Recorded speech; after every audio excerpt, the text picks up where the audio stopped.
Okay, I see the live stream is up. Just confirming it.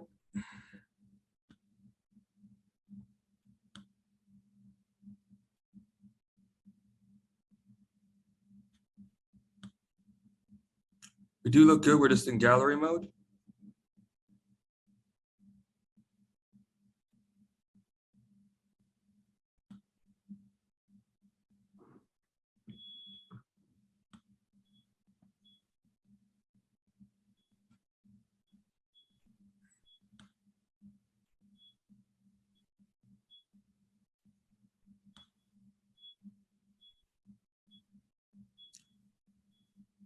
Would we be able to change the view on the stream, please?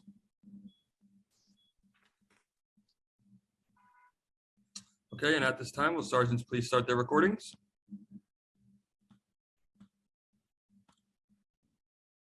PC recordings all started.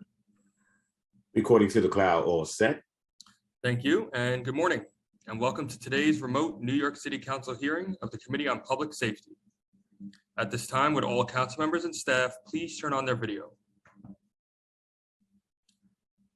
To minimize disruption, please place electronic devices on vibrate or silent mode. If you wish to submit testimony, you may do so at testimony@council.nyc.gov. Once again, that is testimony@council.nyc.gov. Thank you for your cooperation. We are ready to begin.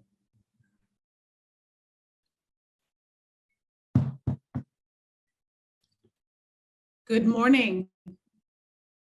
Welcome to today's hearing of the Committee on Criminal Justice, investigating efforts to reduce violence among young adults in New York City jails. I'm Carlina Rivera, Committee Chair.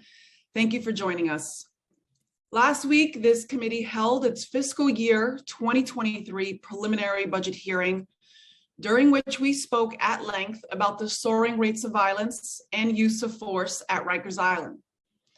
Unfortunately, we did not learn much that we did not already know at that hearing. And so I think I speak for all of us on the committee when I express my sincere hope that Commissioner Molina and the Department of Correction have heeded our call for full transparency and open communication and are here with us today, fully equipped with the facts and figures necessary to answer our questions and allow for productive discussion.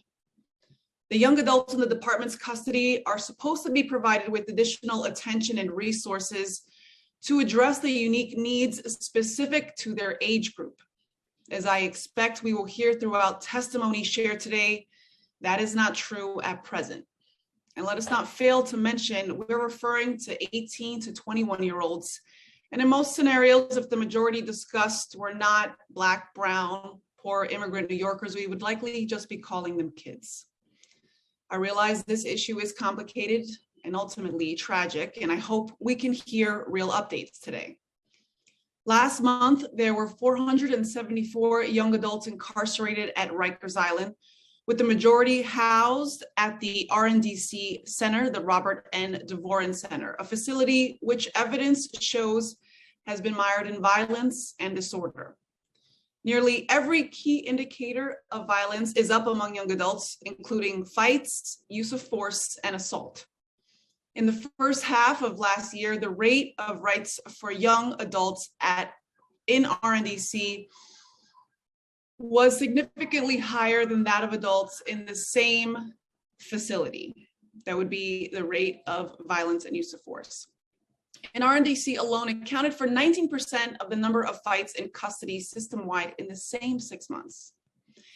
Use of force incidents also disproportionately involve young adults, and use of force refers not to applying restraints, but to instances where staff use their bodies, objects, instruments, chemical agents, electric devices, firearms, or any other method to subdue or compel an incarcerated person. In the first 6 months of 2021, young adults accounted for just 8% of the department's population, but suffered 22% of the use of force incidents. Additionally, use of force involving young adults was 220% higher in the first half of 2021 than it was when the Nunez consent judgment took effect. Over the past few years, the department has taken steps to address violence in the jails, including the 14-point plan, the RNDC plan, and the young adult plan. However, the staffing crisis and reported dysfunction has prevented the department from the successful implementation of any of these initiatives. The lack of staff often leaves housing areas routinely unattended and programming inconsistent at best, creating increased opportunities for violence and unrest. Today, in continuation of our inquiry from Wednesday, I expect the department to provide the council with insight into its plan to reduce violence among the young adult population, increase programming, counseling, and educational services, and ensure needs are met without interruption. Thank you to the committee staff and my team for their efforts in putting together this hearing, and thank you to my colleagues in attendance. I see we've been joined by council members Stevens, Borelli, Hanif, Carr, and I'm sure we will be, and of course Narcisse, and I'm sure we will be joined by others along the way. So with that, I will turn it over to committee staff to go over procedural items. Thank you. I'm Agatha Mavropoulos, counsel to the City Council's Committee on Criminal Justice. Before we begin, I want to remind everyone that you will be on mute until you are called on to testify. When it is your turn to testify, you will receive a prompt to unmute. Please listen for your name to be called, as I will periodically announce who the next panelists will be. We will first hear testimony from the Department of Correction, followed by a period of question and answer from the committee members to the administration. We will then hear testimony from the Board of Correction, followed by a period of question and answer from committee members. We will then hear from the public. During the hearing, if council members would like to ask a question, please use the Zoom raise hand function and I will call on you in order. Committee members will be limited to 5 minutes, including responses. I will now administer the oath to all members of the administration. After I say the oath, please wait for me to call your name and respond one by one. Please raise your right hand. Do you affirm to tell the truth, the whole truth, and nothing but the truth before this committee and to respond honestly to council member questions? Commissioner Luis Molina.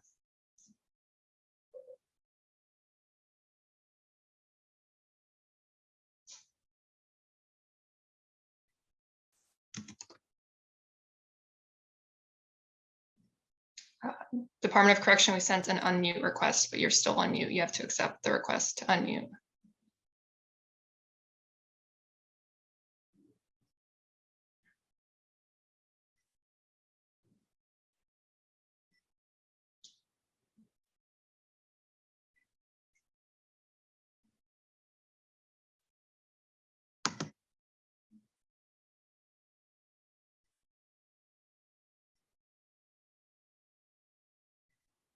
Department of Correction, you're still on mute.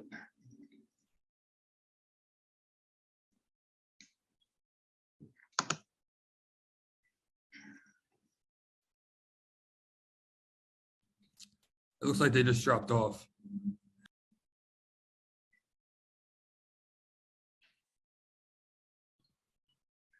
I want to recognize we've been joined by Councilmember Shulman.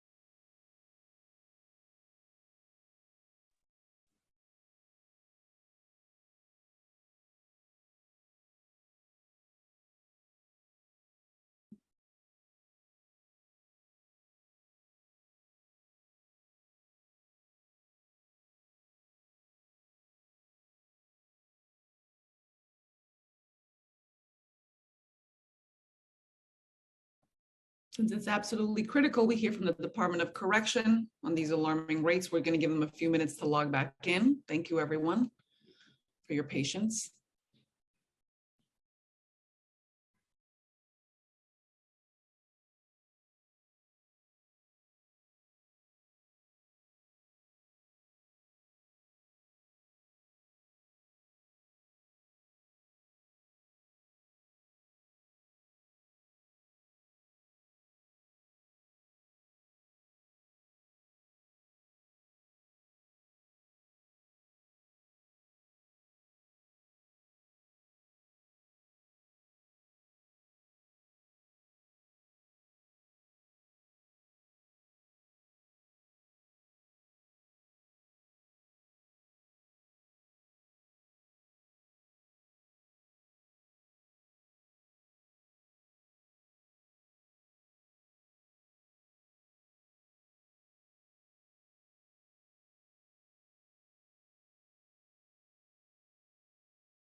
Okay, there we go.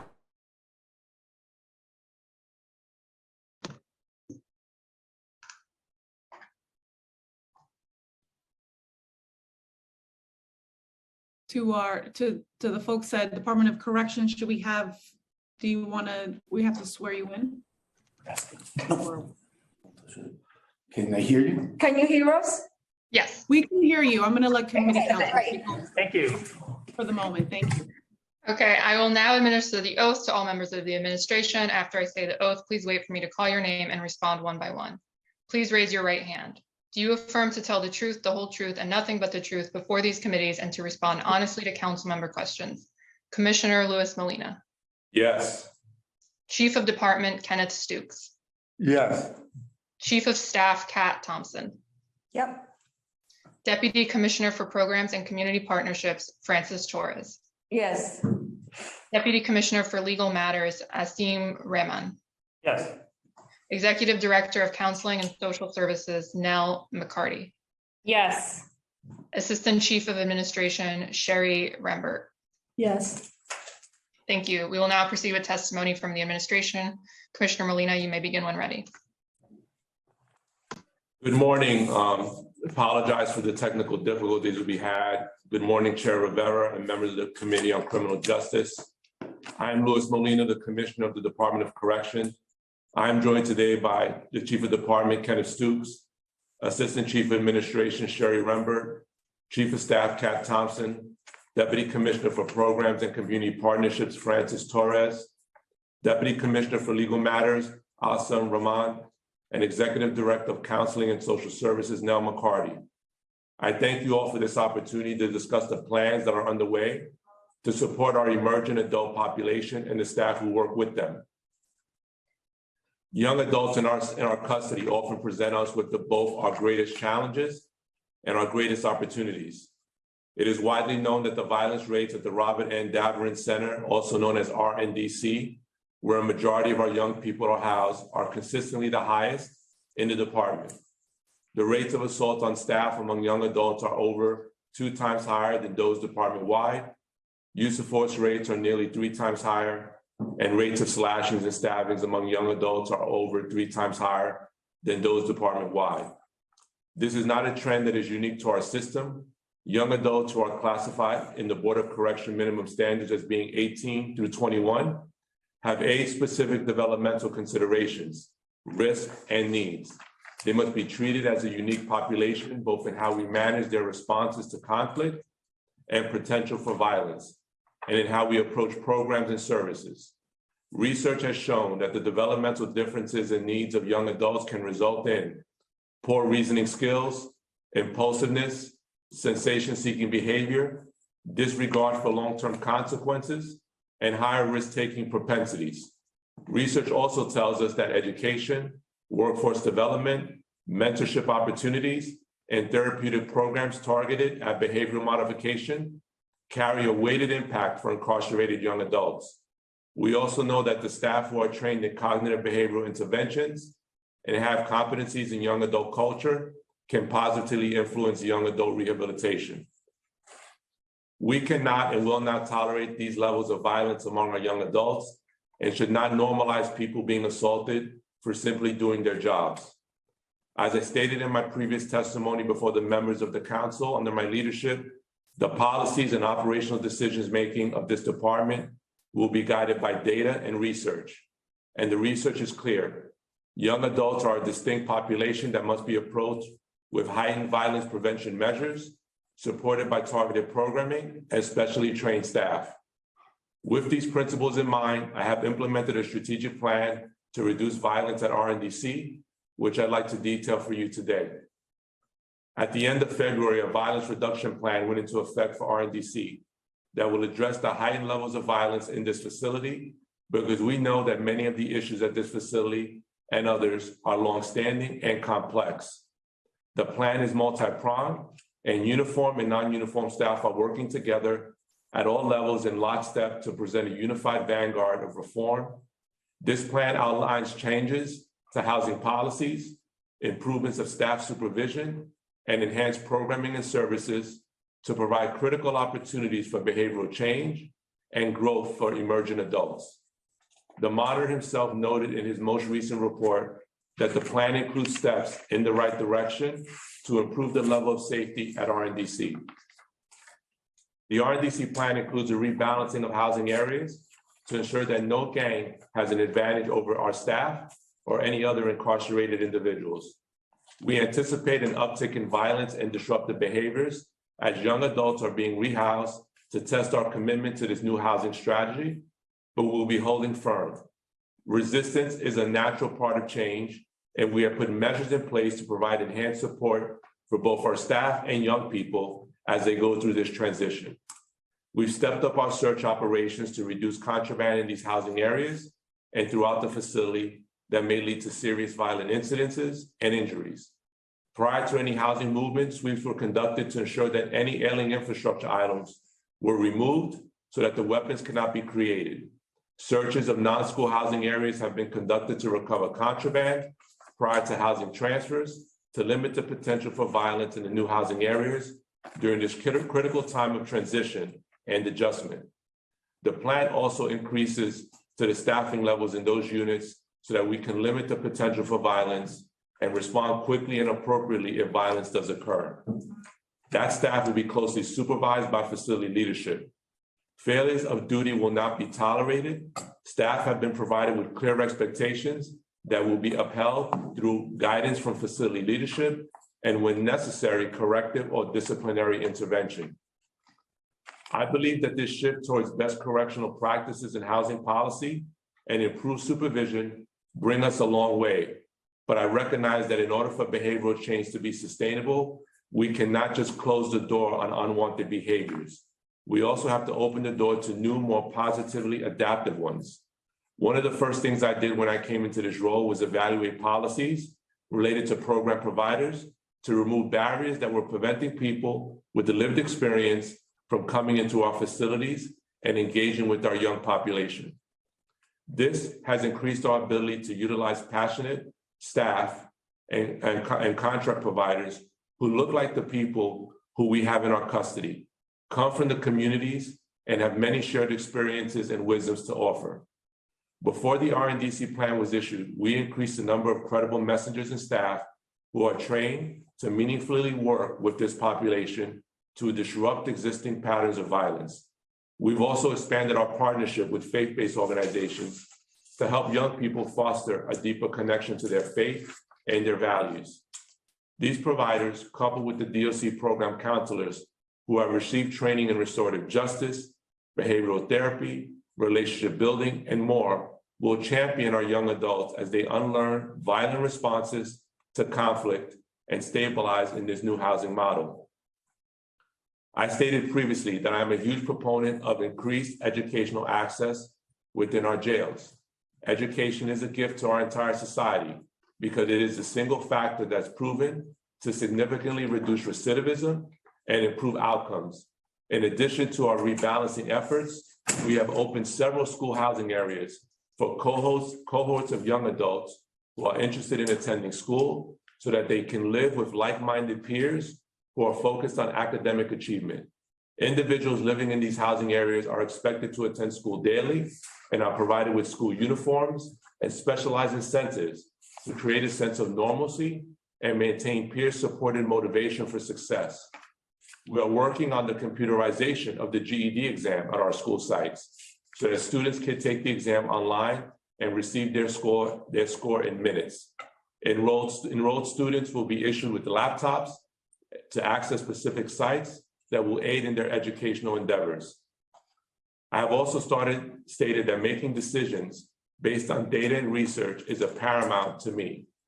I will highlight again, as I did last week, that we are creating a dedicated team whose full-time job will be to develop systems to track and evaluate programs and operations to ensure that our decisions are data-driven and that our results can be shared transparently with our stakeholders.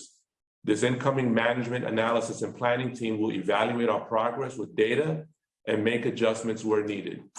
Even before this plan went into effect, we saw violence rates, both department-wide and among our young adults population, trending down between calendar year 21 and calendar year 22. Total rates of use of force have decreased by 19% calendar year to date. Fights are down 44%, and total assaults on staff are down 39%. These numbers are promising, and we hope to see them continue in this direction after we get through any anticipated upticks as a result of rehousing to balance out gang affiliations. I recognize that these downward trends are occurring in the context of violence that has grown year over year.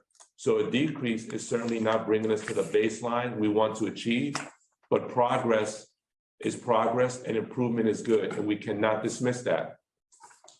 I know that it is hard to hear that change is coming when it already feels too late, when it feels like change was due years ago, when promises have been made and left unfulfilled over and over again. I share your frustration. It is the very reason why I took this job. The plans that we have put in place at RNDC to support our staff and our young people involve deep assessment and reflection, not just by me, but by this agency as a whole. That reflection has led to renewed hope and thoughtful action. It is a step in the right direction. We are not going to undo years of decay overnight. I look forward to working together with this council and the rest of our stakeholders over the coming weeks, months, and years to enter in a new era and build a jail system that is safe, fair, and humane. My colleagues and I are available to answer any questions that you may have.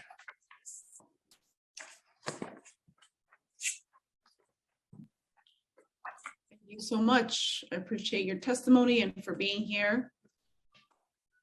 So let's, I want to recognize we've been joined by Councilmember Abreu. So how many young adults are in custody today? Good morning, Chair. Thank you for that question. We have the Chief of Department with us, Chief Kenneth Stooks. I'll let him delve into that data for you. Yes, good morning.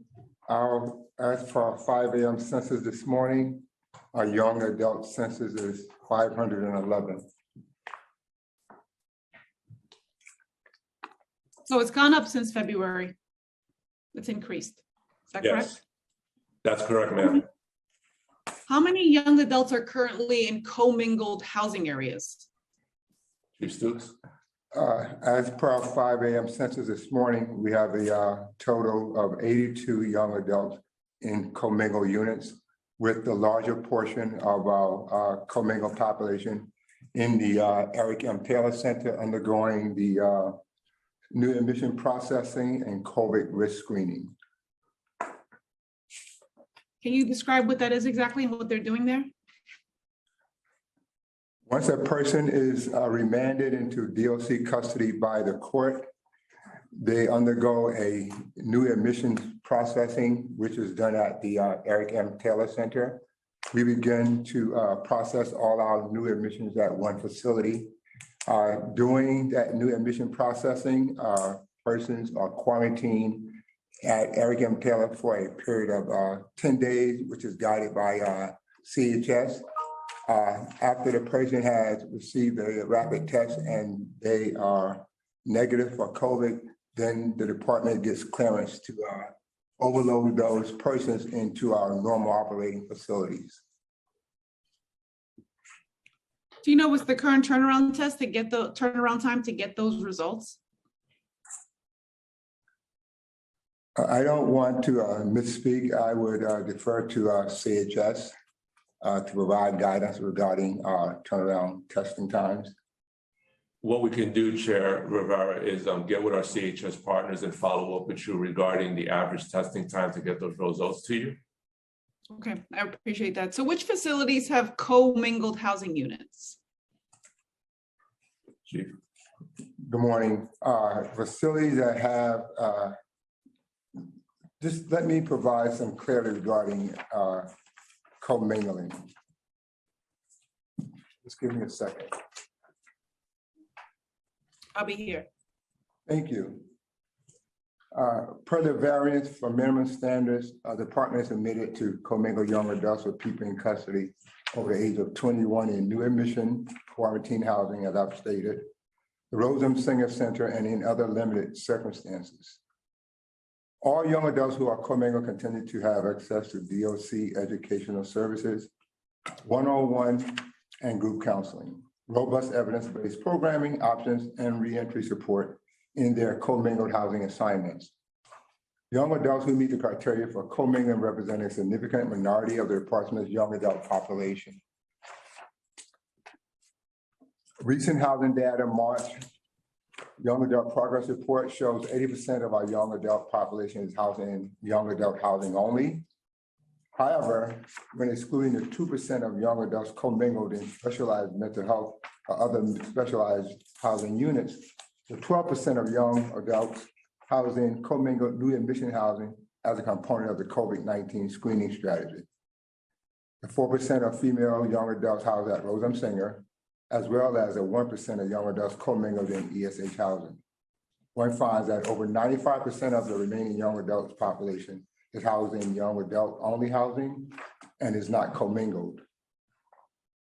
Requests for young adults to be commingled based on their involvement in a violent incident or an incident that otherwise threatens the safety of the facility are reviewed on a case-by-case basis and must be approved by the chief of the department. Can you So- give me that last percentage that you just gave as to how many young adults are actually in housing that's appropriate for them? 95%, ma'am, Over. over. Do you know what percentage of the young adult population is pretrial? And of those that are held pretrial, how many were in custody for more than a year? As per our 5 a.m. census on Friday, which was March 25th, 92% of our young adult population was in pretrial with a total of 114 in custody for more than a year. And if I may, Chief, also, I just want to share with the chair that, as you know, COVID-19 has impacted the entire justice system, including our courts. So as a result, our lengths of stay has increased significantly department-wide. From January 2019 to January of this year, our average length of stay actually increased from 187 days to 329 days. So to place this into perspective, I think you might have referenced this on our last hearing. In comparison to Los Angeles County, which is the largest jail system in America, it's 4 times higher. This trend also holds true for our young adults in custody as well, which we know drive a significant amount of violence.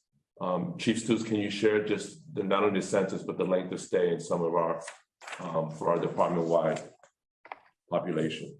Well, actually, Commissioner, now that you mentioned COVID and its impact and the courts being one of those institutions that are impacted, as restrictions are lifted and hopefully as we see ourselves fully on the other side of COVID-19, would you say that you have expectations that our jail population will decrease significantly? Well, I'm hopeful that it will. So I think there's 2 ways to look at that. One is, yes, you're right. As the courts get back to sort of a regular sort of cadence, I will tell you that our court production back in January was about 59% of our population was being produced. As of March, we've risen that up to 84%. But I also think when you're talking about managing the population, we also have to consider what other alternatives to incarceration opportunities exist for those that are, being charged with crimes, so that they can wait out their process to do their criminal court case outside of being incarcerated. So I think it's not just about court production and the full functioning of the court system, but I think it's also about increasing alternatives to incarceration for those that qualify, and I think the support that has to go with that. I think we would agree that all of that would take place off of Rikers Island and hopefully in our communities with more investment, especially those historically underserved. So I want to get back, you were going to get into a few facts. I mean, I have a few more questions, but I think you wanted to mention. Chief, can you talk about the department-wide lengths of stay, just breaking down that population for us? Yes. Years. Good morning. With regards to our population and our long stayers, 1 to 2 years, number of individuals would be 948. for 17% of the total DOC population. 2 to 3 years, total number of individuals is 435, which is 8% of the department's population. 3 years plus, total number of individuals is 309, which is 5% of the department's population. What percentage is city sentenced? And of those that are city sentenced, how many have at least 60 days left on their sentence? With regards to the city census population, out of our census on March 25th, we had 19 young adults who were city sentenced. With regards to that 19, 10 of them had 60 days or less on their sentence. Are any of them serving their remaining time through the 6A work release program? And if not, why not?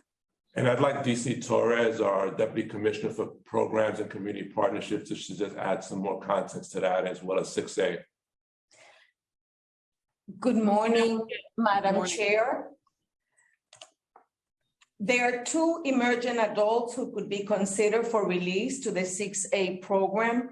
That is a conversation that we plan on having with the commissioner. We do review any case on a regular basis.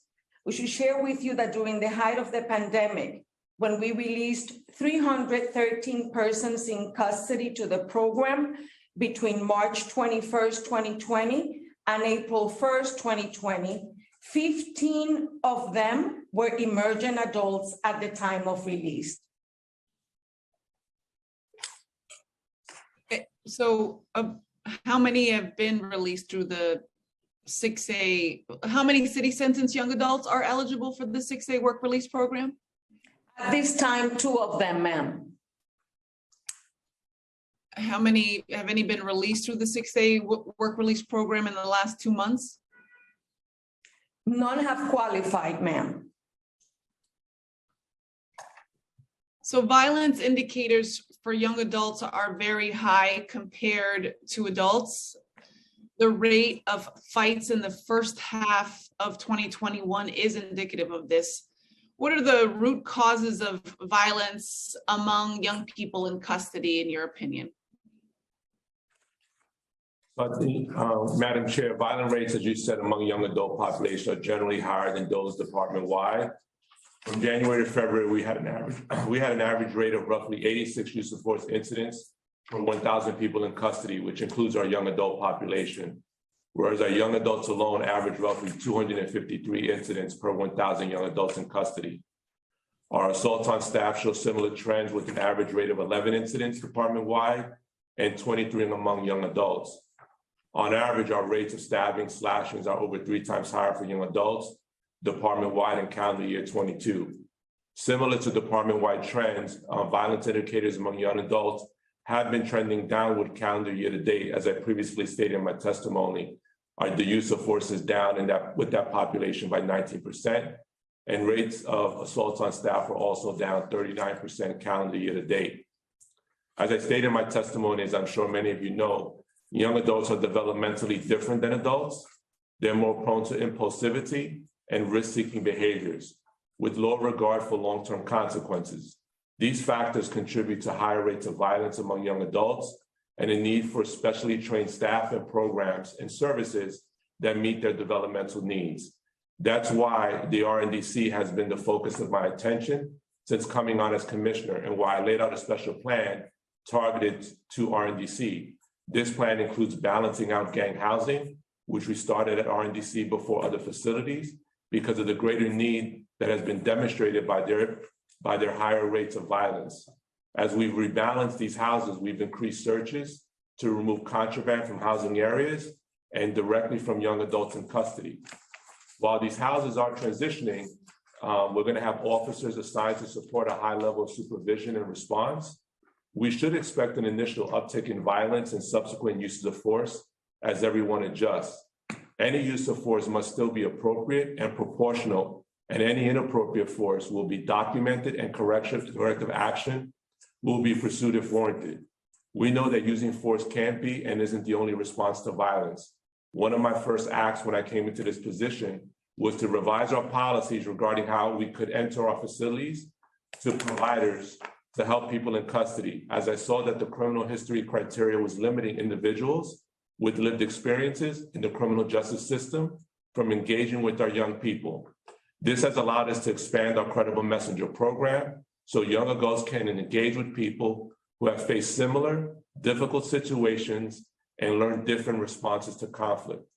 We've also expanded our partnership with our faith-based organizations to help young people foster deeper connection to their faith and their values. Finally, as I stated many times, I believe that education is a critical tool in preventing recidivism and creating a foundation for a successful future. We've stood up schoolhouses in which young adults who want to go to school live together and encourage each other's engagement and success. We look forward to expanding educational opportunities as we move more in the future.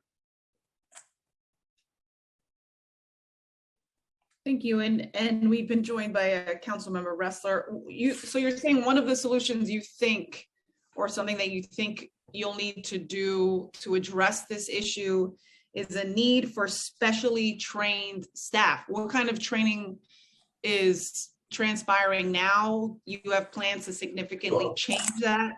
And I think you want to train the staff that exists, correct?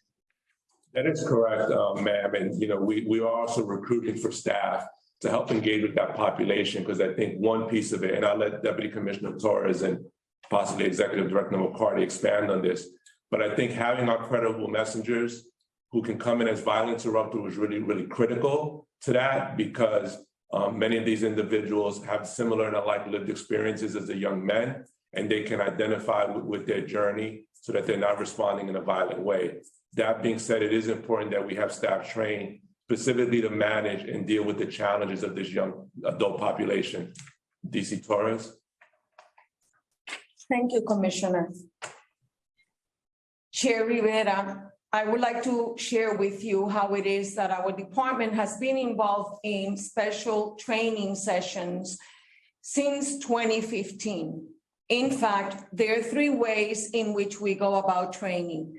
A training that is facilitated by our academy, a training that is facilitated by Health Affairs, and very specific training curricula that is used for training of uniform and non-uniform staff members, particularly assigned to the RNDC facility. For specifics on our curricula, as well as the training components, I'm going to defer to you, to our Executive Director, Nell McCarty. Hello, and thank you so much. So I would like to just go over a little bit of some of our training that we've done specifically for people working with the emerging adult population. In our 2020 to 2021 Young Adult Plan, we did outline 2 specific training courses for uniform members of service. Those 2 courses were unit management and direct supervision. I would like to highlight that 60.7% of our staff at RNDC completed unit management training, while 93.8% of staff at RNDC completed direct supervision training. This being said, we're looking into 2022, and what are our needs now? In 2021, a 2-week curriculum was established where 37 staff got to go through that training, where we focused on restorative justice practices. We focused on how to build relationships with families while someone is in custody, and how to build better relationships with peers as well, and how to heal and move forward ultimately. This was a training for both uniform and non-uniform staff. As we move into 2022, we've developed a 3.5-hour block training associated with the risk management accountability system, and possibly something that could be expanded even further beyond that. This block training is called Working with Young Adults in Correctional Custody, and it took some core aspects of our safe crisis management training curriculum, which was originally created in response to Raise the Age and working with adolescents, and expounded to really focus on our 18 to 21-year-old population.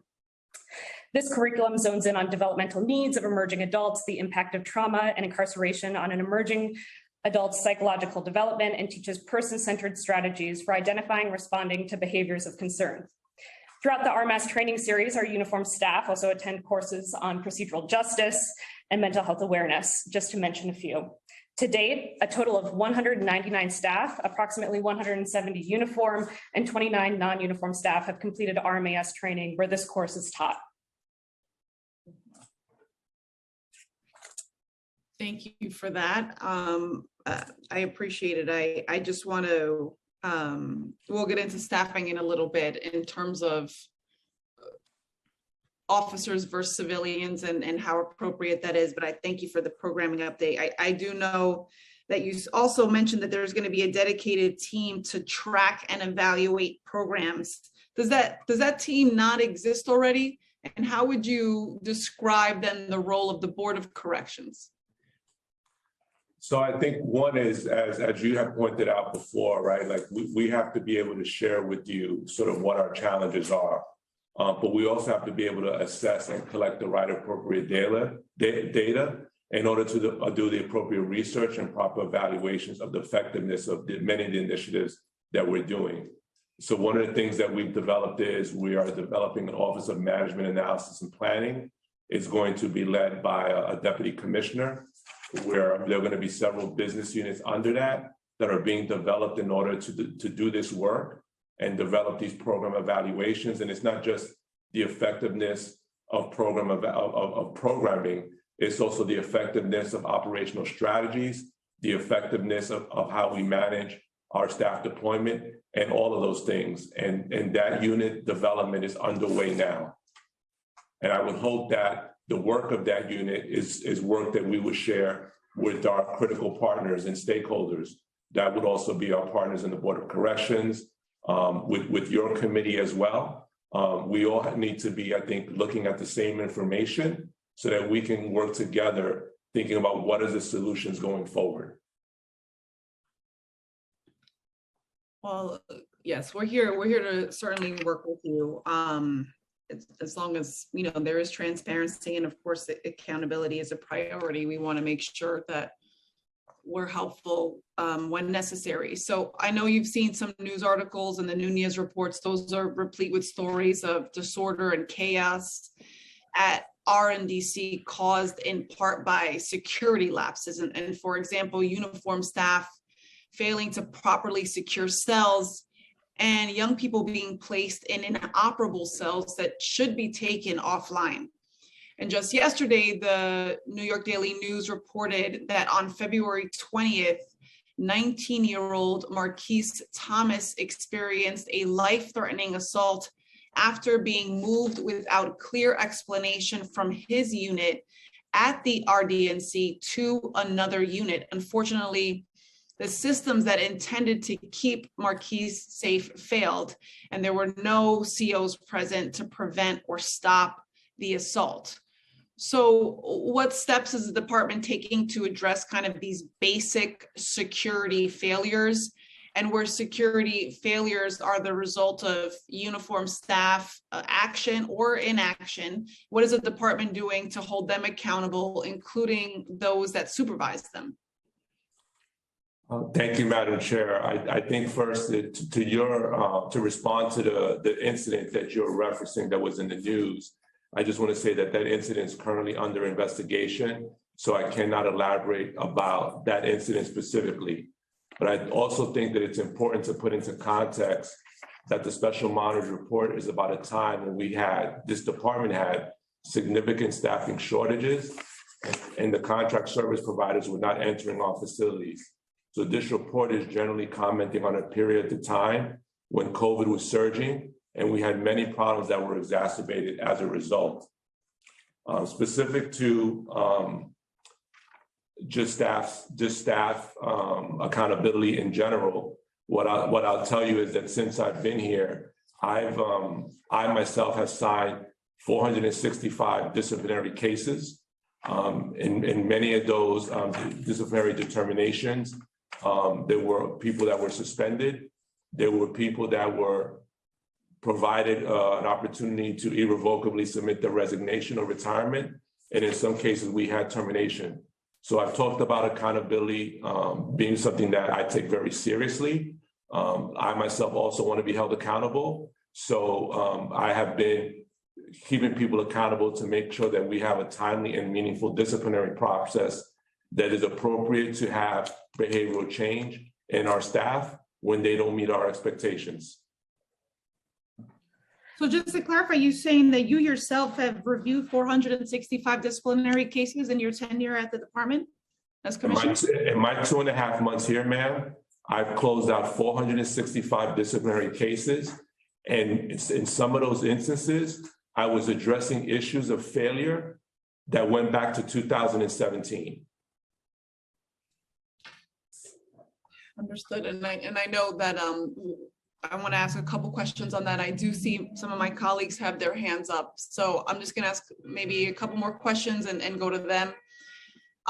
As of this month, the number of DOC staff unavailable to work has returned to August 2021 levels. So in your review and in your time there, how has staff absenteeism impacted staffing at RNDC and other facilities housing the young adult population? So our staff has been, what I'll tell you is that we have had over 1,300 staff come back. And what we have seen is a decline in our staff that's out sick anywhere from 2 to 30 days. So that has been a much improvement. We've seen that our average sick days for those that are out, like I said, has gone down. We have been directly engaging in staff who are out sick to see what support they need to get back to work, to helping them get support. For organizational health, as I have previously testified, just did not exist in this department for many years. That being said, there is a disciplinary process for staff who are found to be AWOL, though that is relatively a known number at this point. I'll ask Chief Rembert, our Assistant Chief of Administration, where she can maybe provide some numbers and some context, at least calendar year to date, to talk about staffing. For the staffing for, thank you, sir. Good morning, everyone. For staffing for RNDC, the staffing level they need for RNDC for all ranks is 1,014. For correction officers, we need 742. We currently right now at 74% rate for staffing for RNDC for officers. With captains, we need 57. We had a 65%. For ADWs, it is 61%. When it comes to the AWOL process, initially, AWOLs are not a common occurrence within the department currently right now. There's a small number of individuals account for the majority of incidents of AWOLs that do occur. These incidents are referred to discipline to their command, meaning the facilities that they report to. This discipline can include the loss of annual time, as well as salary reduction, as well as loss of compulsory time. If an individual commits multiple AWOLs, those violations will be forwarded to, referred to our trials and litigation department for formal charges. The disposition for that is either a negotiated plea agreement, a suspension, or a termination. In reference to the AWOLs, we do have a high number of AWOLs when it comes to department-wide, but it is not the occurrence. It's just a high number of occurrences. It is not the people. The people for the AWOLs is on about 41. We have identified 13 that are aggressive, that have aggressively violated our AWOL approach. And those members are at trials and litigation for suspension, either a termination or negotiated plea agreement. Well, you have a trial and investigations division that was previously headed by Serena Townsend. And I know that they went as far as to do stings, finding people who were not coming to work. Have you hired a replacement for Ms. Townsend? And if not, do you know when a replacement will be named? And who is point on handling disciplinary cases? I'm not sure I caught that. We have 2 acting deputy commissioners that are overseeing our investigations division, which does investigations into staff misconduct as well as investigate use of force.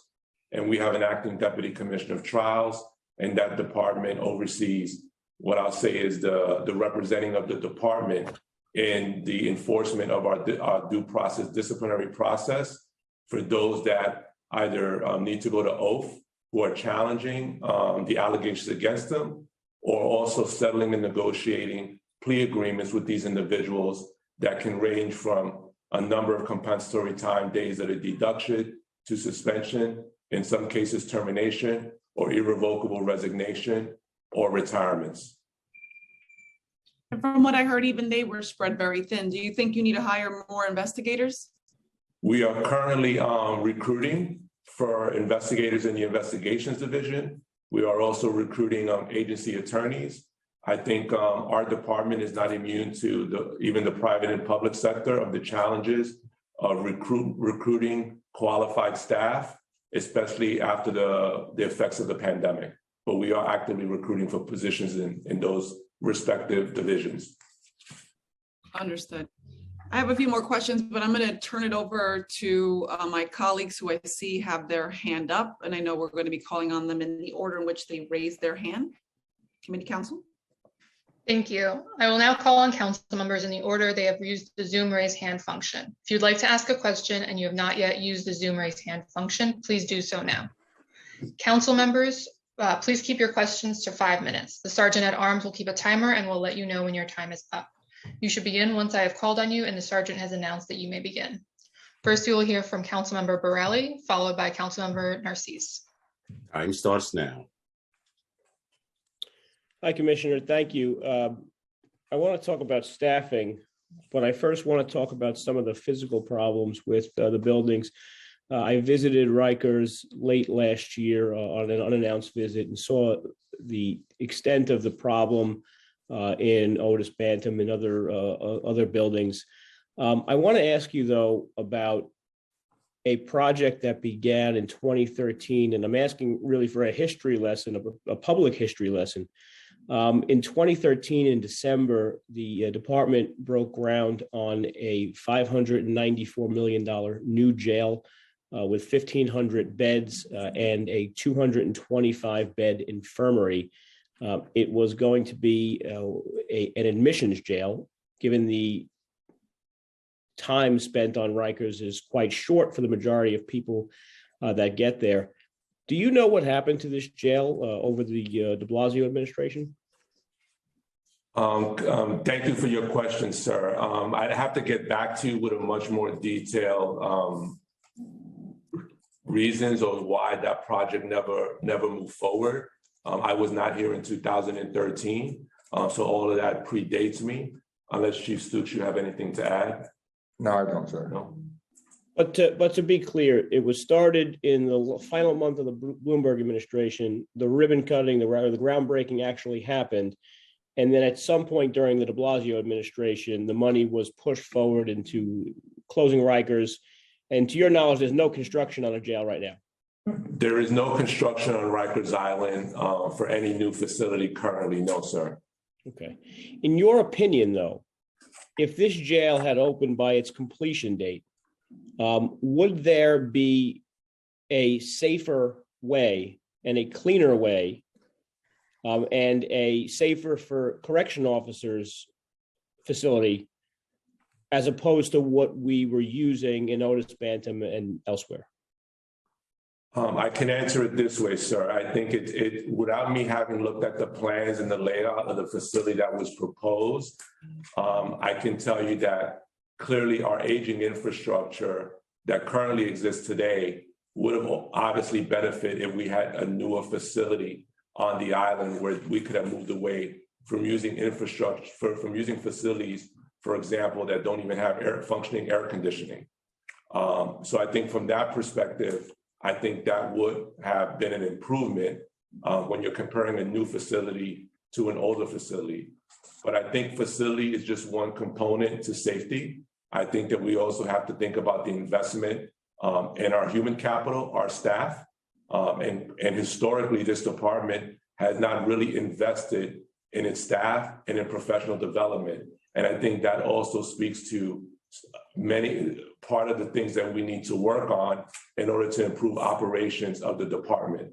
So I get that, but as far as like healthcare for inmates, would a new state-of-the-art 225-bed hospital be beneficial to inmates, or the status quo would be better?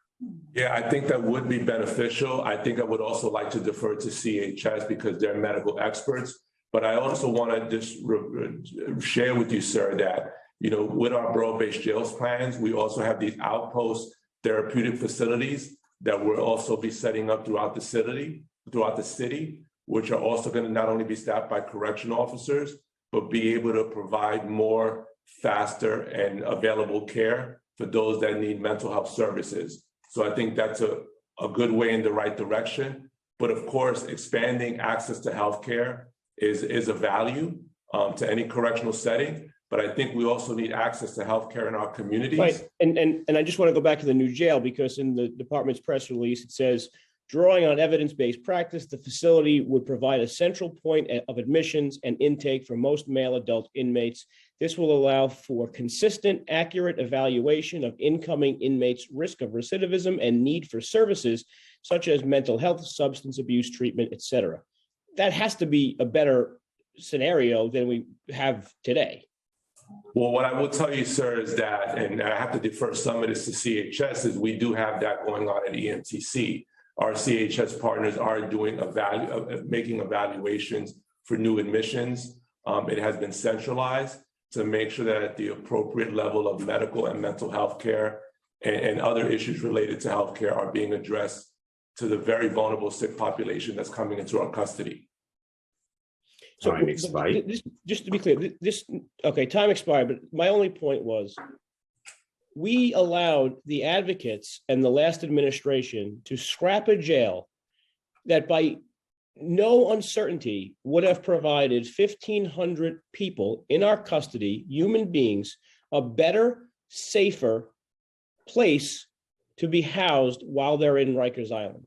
And my only point is that perhaps government by woke hashtag isn't the best thing to follow going forward for this administration or any administration going forward, because we would have had this facility and we could still talk about closing Rikers Island, building borough-based jails. That's not going to happen for another 10 years, but this jail would have been in operation now for 5. So that's my only point, Commissioner. And I thank you for answering the questions.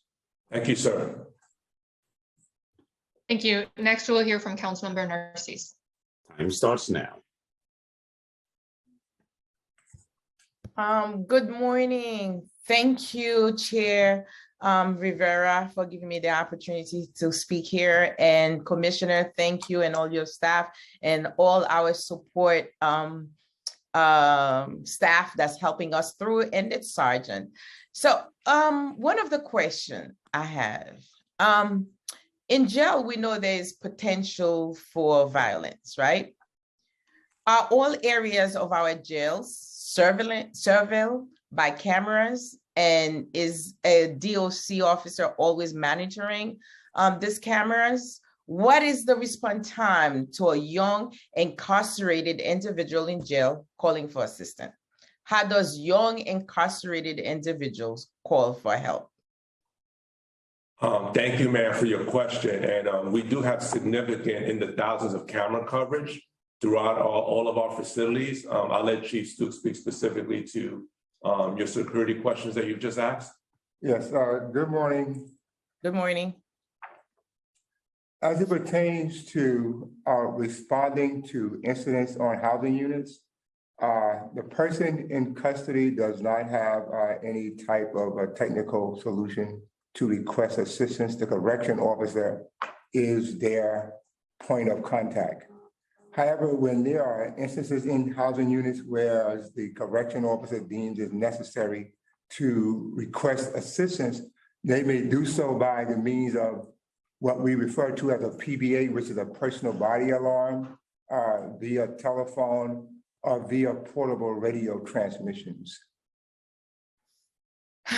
Okay. One approach to reduce institutional violence against young adults is using a risk assessment to predict the likelihood of victimization. Does corrections identify those housed in jails who may be at a high risk for victimization? And what steps are then taking to mitigate such risks? And the second part I have is DOC still using the housing unit balancer for classifying young incarcerated individuals based on their propensity for violence and house them in ways that are designed to produce less conflict. Has HUB proven to be effective? So, ma'am, I think what you're referring to is the hub. And I think to put this into context, right? The hub was a housing unit balancer that was recommended by McKinsey and consulting firm a few years ago. And what we did on the recommendation of the federal monitor, we hired a classification and custody management consultant. And the hub system was not in compliance of the best practices and standards of the National Institute of Corrections. So we were using two systems, both the hub and our NIC classification system, and those two were in conflict. And so we were not making, I think, the best housing decisions with those two systems simultaneously. So on the recommendations by our classification consultant, who also is known to the federal monitor, we eliminated the use of the hub so that we would not have a conflicting system.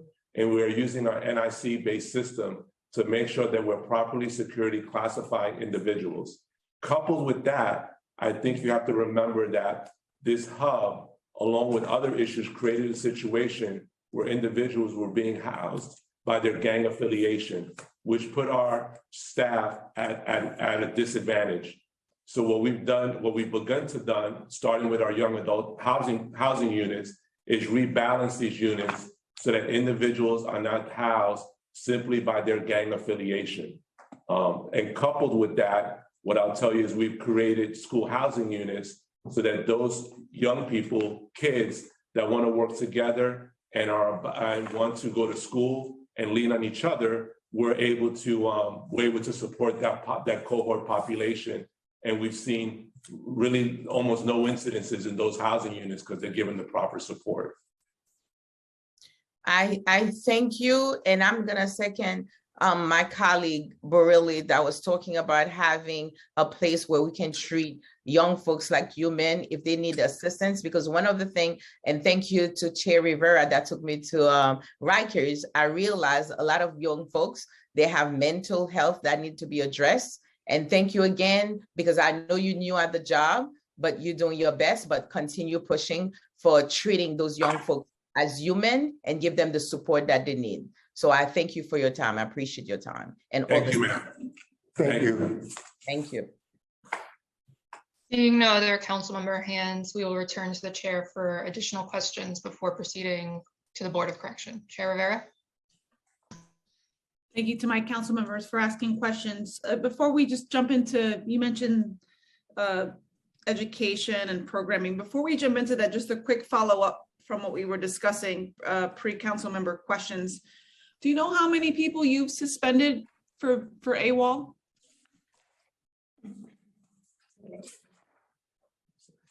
Can you give me 1 minute, ma'am, while I just look that up? You got it.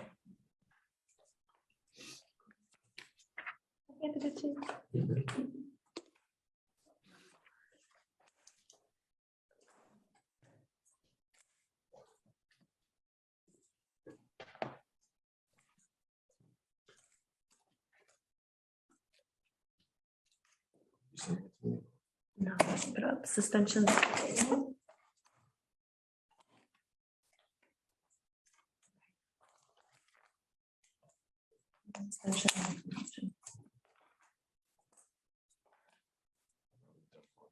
Oh, yes. So, ma'am, what I'll tell you this in general, and I'll get you more specific numbers, but let me just talk about the last 2 months, January and February. So we've had 147 staff members that were designated at some point AWOL. 41 of those members are assigned specifically to RNDC. I can tell you that the actions that have taken regarding AWOL. So as you know, last year, members that were AWOL, even for only 1 day, were summarily just suspended for 30 days without pay. And what that did was really, quite frankly, eliminate due process for those individuals.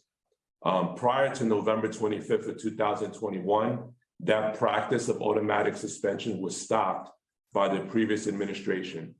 So the actions that we've taken regarding AWOL, as Chief Rembert had alluded to earlier in her testimony, was those members that happened to be AWOL maybe 1 or 5 days. And that requires a facility level command discipline, and that's a disciplinary process for those individuals. If we have a member of the service that's AWOL 5 or more days, then those individuals are giving formal charges and are placed on leave without pay. I can tell you for the 41 that came from RNDC, what that has broken down to be is 9 of those members were separated from service, either terminated or resigned. 9 were issued formal disciplinary charges, so they're going through a disciplinary process. Another 16 were issued facility level command disciplines, and they're going through that process with their command discipline. And that's where we are at right now today. Okay, I look forward to if you have the suspension number when you've got it. So let's jump into some programming. What is the current ratio of program counselors to housing units at RNDC? Thank you for your question, Madam Chair. Currently, the ratio is 1 program counselor per 2 housing areas, 5 days a week, 3 hours in each of those housing areas. And how is the department working with its external program providers to expand programming for young adults? Sure. I thank you again. We currently have 6 major contracted providers. Providers are linked to our facilities based on their services as well as their areas of expertise.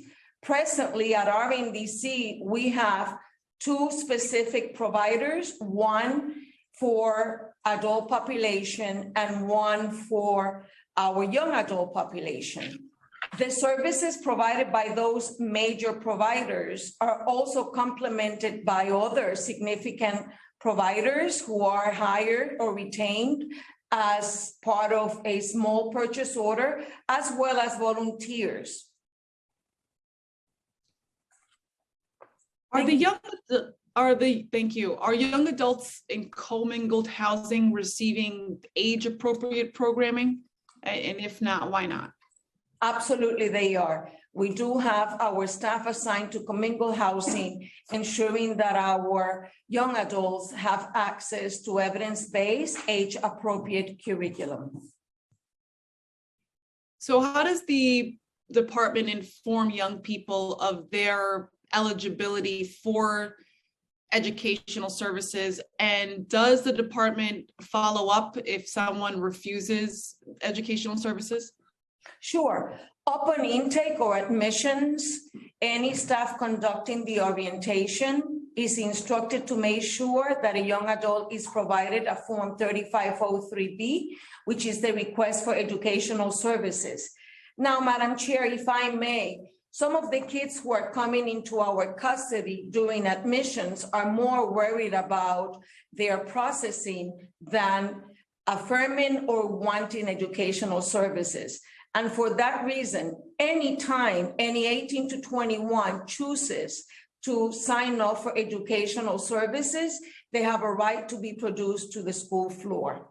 It is ongoing. They can inform the steady staff members, our counseling staff, as well as our credible messengers or any of our providers. And that message is given to our captains as well as steady staff, in addition to the Department of Education. Thank you. And just again, how many young adults are enrolled in educational services? Sure, ma'am. If I may, I would like, for transparency, the DOC not usually responds in terms of data relevant to mandated educational services. That is something traditionally we defer to the DOE. However, in preparation for this council hearing, the DOE has shared some information with us that I would like to share with you and your committee. Between July 2021 and January 2022, there are 490 students enrolled at East River Academy. I'm so sorry, can you repeat that number? Sure, 490, ma'am. You have 490 young adults enrolled in educational services out of 511? According to the DOE, that's the number that has been given to us. Okay. Do you know how many of those students are students with disabilities? I can actually share that number with you, Madam Chair, because the Department of Education has shared it with us. Between September 2021 and January 2022, there are 235. And how many students are English language learners? Oh, Madam Chair, I regret to tell you that I don't have that data from the Department of Education, but I'll be more than happy to ask them to send it to you. And I imagine that educational services they accommodate students with disabilities and students who are English language learners. That's correct, ma'am. Okay, excellent. So I look forward to those numbers. Do you have a plan for the young adult population with respect to the borough-based jail plan? Yes, Madam Chair, thank you for the question. So I'll share with you regarding our borough-based jail plan when it comes to our young adults. Just give me a moment to flip to it here. Our young adults will be primarily housed in facilities based on the borough of their residence, like everyone else in custody. Our young adult unit design, our borough-based jail plans, young adults will have dedicated housing units in each facility. All young adults will be housed in therapeutic model housing units, which includes additional support space for both people in custody as well as the staff. No unit will be larger than 24 beds. There are currently 4 24-bed young adult units planned for each facility. That's 96 beds total. There is additional programming space and staff support on unit. Each housing unit would include a minimum of 2 multi-purpose program rooms, 2 interview rooms, 1 quiet room, and immediate access to outdoor recreation space. Each housing unit will have access to a cluster area with additional programming space. That programming space can be used as a multi-purpose room, an interview room, a video conferencing room, even a barbershop. Each facility will have 3 classrooms for the Department of Education so that they can provide services, in addition to support space for the Department of Education staff, and a full vocational education suite. Some of the vocational skill spaces will include open spaces for training. We'll have automotive, personal grooming. We'll have our driving simulation, which is currently what we use in our Peace Center for our young adults, as well as culinary arts. Each facility would have not only a general library, but also, as required, a law library for access to the population. Each facility will be designed so the commingling variants will not be necessary. Commingling will be avoided through the design and co-locating the young adults on the same floor and scheduling them for centralized programming opportunities. Thank you very much. In terms of what's available at the facilities now for restrictive and therapeutic housing units, how many young adults are currently in restrictive housing? And can you provide a breakdown based on restrictive housing type, like, for example, PSEG or TRU, secure units, ESH, et cetera? Thank you for your question. Chief Stoops. Yes, good morning. First, I would just like to clarify that young adults are not placed in punitive segregation and has not been for many years. But these are other housing systems that are designed to house young adults who have engaged in serious violent acts and provide them with programming and other rehabilitative opportunities to address their violent responses to conflict. The fact is there are people who commit acts of violence on Rikers, and we need a way to separate those individuals in order to keep everyone safe. Individuals are placed in enhanced supervision housing based on violent incidents. So I'll move into the census and the type of units. Our census as of our 5 a.m. census this morning for punitive segregation is 35. Our restrictive housing unit is 24. The secure unit, which is a young adult unit, the census this morning is 17. One other young adult transitional repair unit, which is commonly referred to as TRU, the census this morning is 14. And we move on to our enhanced supervision housing. which is a tiered system, meaning you start at a more restrictive level and progress through the system based on regular periodic reviews made by a multidisciplinary team. Our ESH census this morning for our young adults is 27, for a total of 172 persons being assigned to enhanced supervision housing. Thank you. Thank you for bringing those numbers. There are numerous reports of young people in ESH where they're locked in for 24 hours a day, which is a violation of ESH policy. And people in custody are told it's because there's no staff in the housing units to let them out. So what is DOC doing to make sure that people get their time out of cell? And are there any challenges with providing programming and educational services to young people placed in restrictive housing? Sorry. Give me 1 second. Let me refer to my notes, Madam Chair, regarding staffing.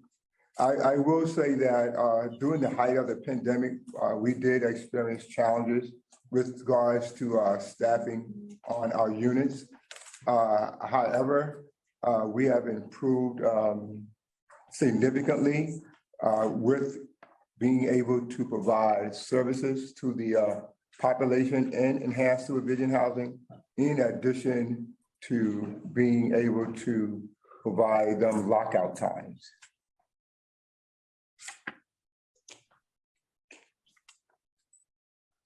Understood. And so what exactly is the department doing to just make sure that people get their time out of their cell? What we do as an added layer of compliance at the facility level, the leadership do audits through review of Genetec cameras, also by making additional tours of inspections on the units, in addition to the area supervisors being on the unit to support the staff. And you would say some of the challenges in providing educational services and programming to those young people in restrictive housing, what do you identify as some of those challenges? And what are you doing to overcome them? DC Torres will respond, ma'am. Thank you. Thank you. Madam Chair, if I may, the structure and layout of the unit is very challenging for us. That's the reason we are looking forward to transitioning to risk management accountability system, because we have selected a different layout with better structure. Programming as it relates to this specific population in ESH is on cell side. It poses challenges to our staff because, as one could imagine, it's not conducive for programming. The young adults, or the kids as I call them, they are escorted to school where they have access to educational services from our partners from the Department of Education. That is something that we seriously make every effort in ensuring for them. Would you say that some of the positions that are currently budgeted for officers can be replaced with civilians? For example, administrative positions or some of the drivers on the island? So I will tell you, Madam Chair, we are, like other uniform agencies, identifying positions that would be more appropriate for civilians to do. I will share that with you as we identify those positions, as we're going through our assessment and really just turnaround of the agency. So I think, like any uniform agency, we'll always can strive to do better and identify those areas where administrative responsibilities, it is more appropriate to have a civilian non-uniform member of the service do that position versus a uniform person. You did mention drivers. We do have civilian drivers that work for the department, but in many cases, we are also transporting individuals that are detainees that have to be monitored by security staff. So those individuals are transported to and from court, to and from medical services, if it's an outside medical service, for example, like a hospital transport, and that has to be done by uniformed staff. Understood. And I think one of your team mentioned using cameras as a method. And I'm pretty sure Councilmember Narcisse also touched on this issue, but I didn't hear, do you know how many cameras there are on the island? Yes, the chief, what's it's in the thousands, ma'am. There's thousands of cameras. Would you say it's close to 10,000? Over 14,000. Over 14,000? Do you know how many of them are working? Well, I mean, at any point in time, there could be a camera that goes out or a camera that is obstructed. And we have a video unit that monitors cameras to address cameras that either go out or become obstructed. And if it's a camera that technically has a technical difficulty, then a work order is put in to correct that issue. If it's an obstruction issue, then the facility leadership is notified. In many cases, the facility itself also monitors these cameras and clears those obstructions. Do you know how many given people at a time are monitoring these cameras? I'd have to get on the Chief Stoops. Do you know the number of people that are monitoring the cameras? It varies by each facility and the amount of staff that they designate to monitor the cameras in the facility. So it could range anyway from one person to 2 to 3 persons. But also, just to add, we also have our CAS unit and our video monitoring unit, who also monitors cameras. So whenever there's a camera that may be down that the facility may have not overlooked or missed during their inspection process, it is made notice to the facility and a work order is generated to our radio and communications staff to report to address the down cameras.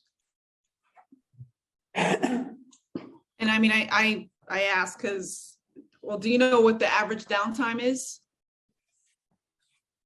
As it pertains to down cameras in housing areas, we have a 14-day minimum to repair all cameras in housing units. And all your officers wear their body cameras on? All of our facilities that are fully operational, the staff has been outfitted with body cameras. There's a policy that dictates when they are to turn their body cameras on. At the conclusion of their tour, if there's any incidents that's noteworthy, they make notice to their supervisors. Once the body camera is returned to the control room at the end of the tour, that body camera is docked, whereas the video feed automatically downloads. Well, I thank you. I mean, with some of the things that we've seen, I realize having responsible staff and of course, security cameras on functioning and being monitored is important. I mean, I think we saw that with the death of Mr. Diaz, with the release of the video of Fight Night. So I thank you for answering those questions and for all the time that you've given us today. I just want to ask you one last question, and we're going to hear from the Board of Corrections after this. There are numerous reports of lockdowns at RNDC. Do you have numbers of how often they are happening? How long have they lasted? And has the Department of Corrections reported them to the board?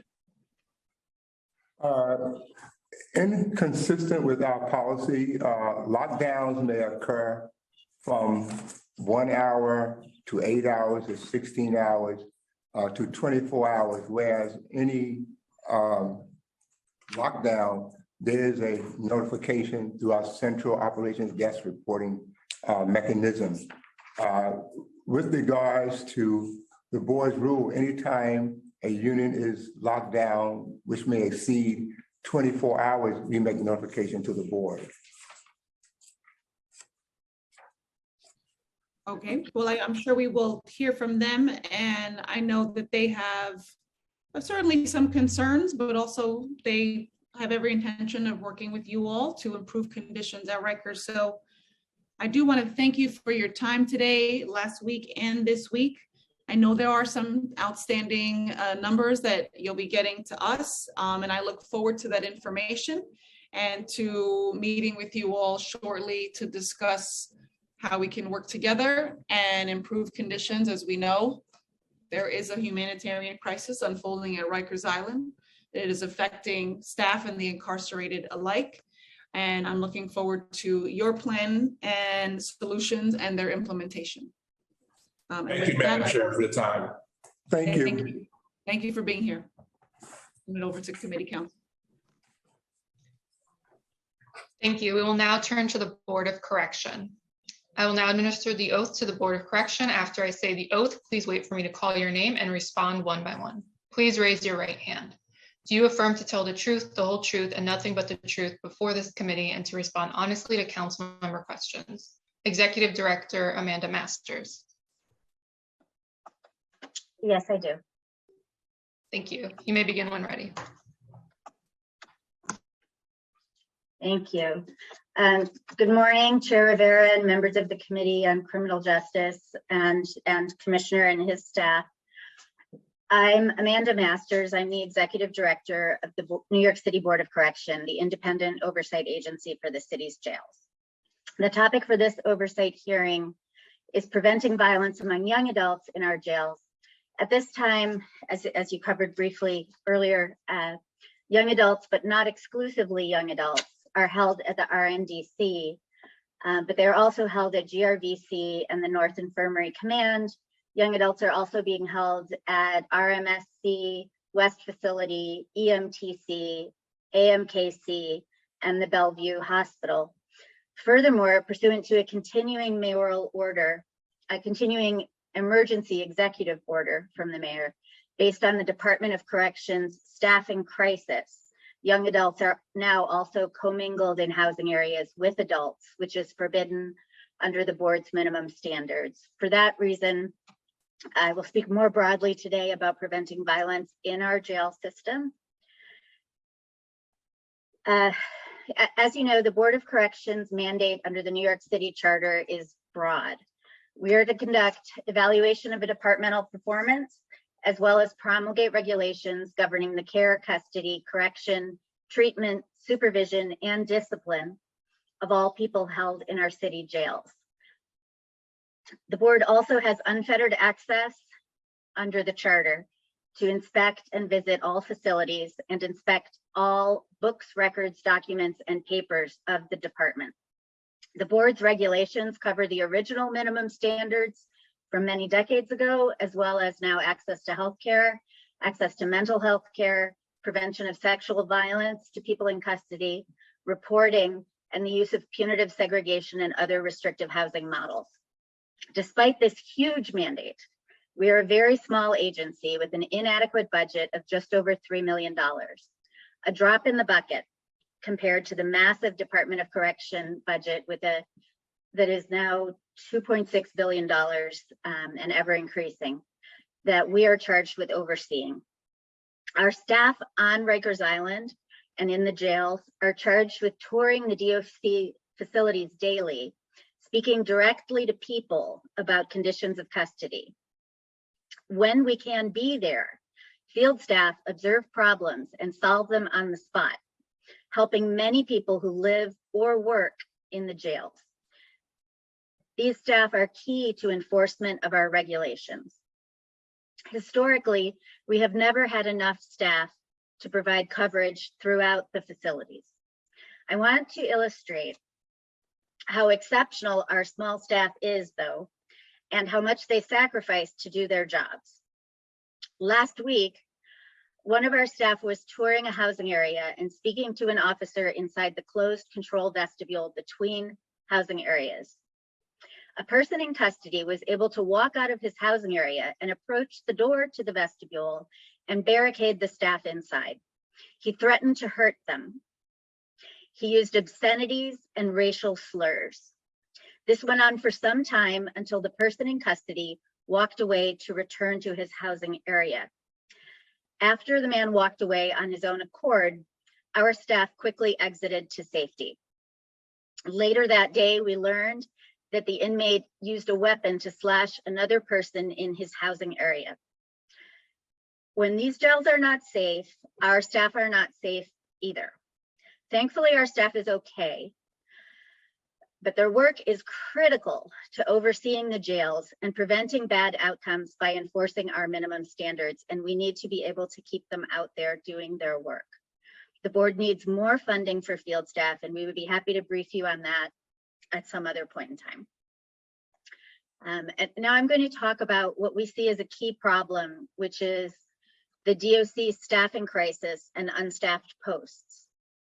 On February 1st of this year, the board requested staffing data from DOC that would identify, for instance, how many staff were supposed to be at each post in each facility and how the posts are prioritized in the face of this staffing crisis, because the staffing crisis has affected compliance with our minimum standards across the board.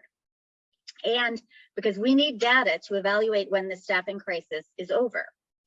Until that data request is fulfilled, we can speak only to our observations today about staffing problems and the relationship between staffing and violence prevention. For background, a typical housing unit with cells, rather than dorm areas, but a housing unit with cells, has an A post officer stationed in a closed vestibule to oversee housing units. The B post officer is assigned to the corridor of cells and can have contact with the people in custody.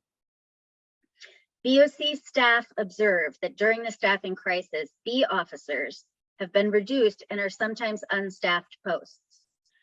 On January 19th of this year, DOC reported to us that 38 posts were not staffed. That was a snapshot that has not been updated for us since January. The January DOC and Correctional Health Services Joint Injury Report notes that 88% of all serious injuries and 83% of all injuries in January of this year occurred in housing areas. This is a fairly consistent figure month to month. Housing areas are overwhelmingly the most dangerous place in the jails today and must be staffed appropriately. Longstanding management difficulties, particularly around staff assignment, organization, training, and culture within DOC have been heavily documented by the Nunez Court Monitor for quite some time and were a subject of note in last week's budget hearing. BOC strongly supports this commissioner and BOC strongly supports the DOC's commissioner's efforts to develop management structures and practices to utilize staff correctly to provide adequate oversight of both correction officers and people in custody. We understand this is a huge endeavor and that he is approaching it in a new way, and we appreciate him for that. In the meantime, as these processes are improved, it is necessary for DOC to be transparent with oversight concerning the current staffing crisis. I'm going to tell you a bit that we do know at the BOC about violence in the jails right now. I'm going to give you some data, but I'm also going to give you some stories to help illustrate what the data means. This past calendar year saw a significant increase in all primary violence data metrics: serious injuries, slashings and stabbings, use of force, and fights. From January 2019 to December of 21, the monthly rate of slashings and stabbings per 1,000 people in custody increased 731% from 1.3 to 10.8. In 2019, there were 119 slashings and stabbings. In 2020, there were 121 slashings and stabbings. In 2021, there were 418 slashings and stabbings. The annual rate of slashings and stabbings in 1990, the highest annual rate board staff could confirm in our records, was 76.8 per 1,000 people in custody. In 2021, the annual rate of slashings and stabbings was 74.8. From January 2019 to December 2021, the monthly rate of use of force per 1,000 people in custody increased 47%, from 85 to 125. Use of force numbers are declining so far in 2022. In 2019, there were 7,169 uses of force. In 2020, there were 6,197. And in 2021, there were 8,283. So over the past few years, it has been going up and up. In the past 3 months, it has been on a brief decline, which we hope would continue. Turning to the young adults in particular, the data demonstrates that young adults are disproportionately at risk of being victimized by serious acts of violence in New York City jails. Young adults are also significantly more at risk of being seriously injured while in custody than the entire population as a whole. Some statistics. In 2020, young adults in New York City jails experienced 141 serious injuries. In 2022, this number rose to 287, an increase of 104%. Over the course of 2020 and 2021, young adults experienced 14.1% of all serious injuries, despite making up only 8.5% of the population. RNDC, the facility with the highest percentage of young adults, had the third highest rate of serious injury of all the facilities in January of 2022, behind OBCC and EMTC, which are troubled facilities as well with violence. RNDC recorded a total of 137 slashings and stabbings in 2021. It had the highest annual average rate per 1,000 people in custody of slashings and stabbings of all facilities operated by the department at 167.5. RNDC accounted for 14.7 of the annual department census in 2021, yet 32.7% of all slashings and stabbings occurred at RNDC. And so some examples of violence: lack of programming, educational opportunities, and outdoor recreation contribute to idleness and agitation. But today, we're focusing on the way housing areas are staffed, because staffing is at the root of all access to that programming and also has a direct connection to opportunities for violence. The board offers 3 recent examples of how a violent incident transpired to illustrate the link between staffing and violence. First, the board staff are concerned about the increase in violence and low staffing levels at one jail, from the deputy warden level to the officer level. On March 18th, of this year, a fight involving multiple people in custody occurred, and during the fight, an individual was slashed. During our investigation, BOC staff observed people in custody locked out, smoking, and sitting at the B post officer stations.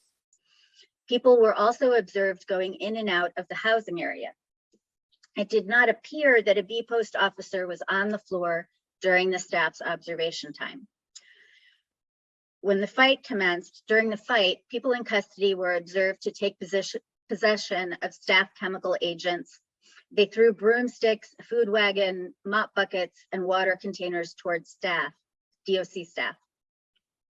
A probe team deployed chemical agents towards all involved, and a taser was used on an individual who refused to comply. That was the March 18th example. Earlier in the month, on March 8th, a young adult housing area in another jail was without a B officer. A young adult positioned himself behind another young adult and quickly slashed him in the face. The slashing happened directly in front of the A post. The A post officer then unlocked the gate and allowed the victim to enter the safety of the vestibule. And a third example from March 20th of this year. A young adult in the same jail attacked another young adult in his housing area without any warning. The provoker knocked down the victim and slashed him repeatedly. After the assault ended, the victim walked alone to the A-post officer to seek assistance. The young adult sustained lacerations on the right side of his face and his left arm. In conclusion, the board supports the development of a comprehensive plan for oversight of staff assignment processes and staff utilization throughout the shifts and the facilities. Proper staff assignments are key to providing safety and the programming, education, services, access to care, and access to recreation that young adults need. We also support the use of developmentally appropriate housing and programming for young adults. We look forward to working with the commissioner as a partner in building out a management methodology that works for staff supervision, as well as for transparency and reporting to oversight. Thank you for the opportunity to address you today.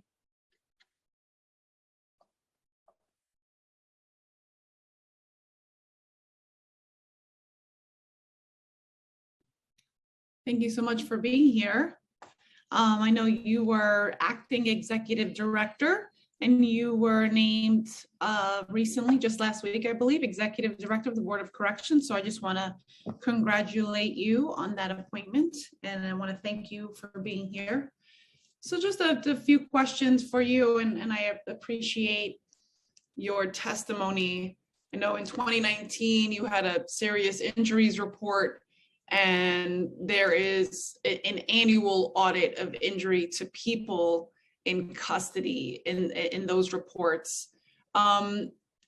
Your annual kind of audit for 2021, how have those reports been going? Do you feel just generally you have the information needed to publish those reports on time? Yes, our staff is still evaluating whether or not our recommendations from years prior have been implemented or not. We are getting the data, and we do plan on issuing a report soon. And I know you also have field reps who are the eyes and ears, of the board.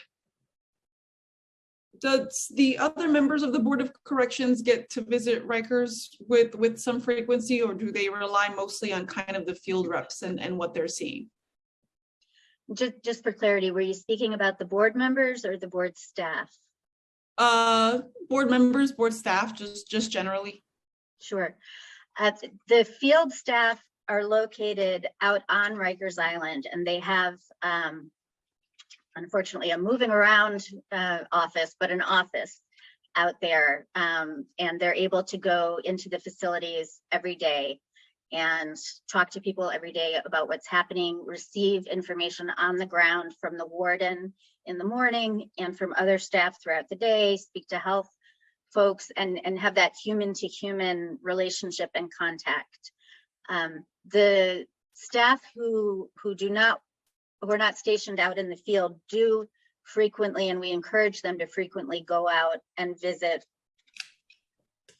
the facilities and tour with the field staff, because the field staff have so much expertise about what is happening right now and what we should be looking at. So we definitely rely on them heavily, but I personally, since I came here as interim at the beginning of January, I've been out to the facilities a number of times. I try and bring board members with me every time. I think it's really imperative that all staff understand what's happening on the ground and have that inform our work, whether it's reviewing data or looking at more anecdotal information or individual information. So we do visit quite a bit, but it is nothing to compare to what the field staff can do, developing relationships with the people who work in the jails as well as the people in custody.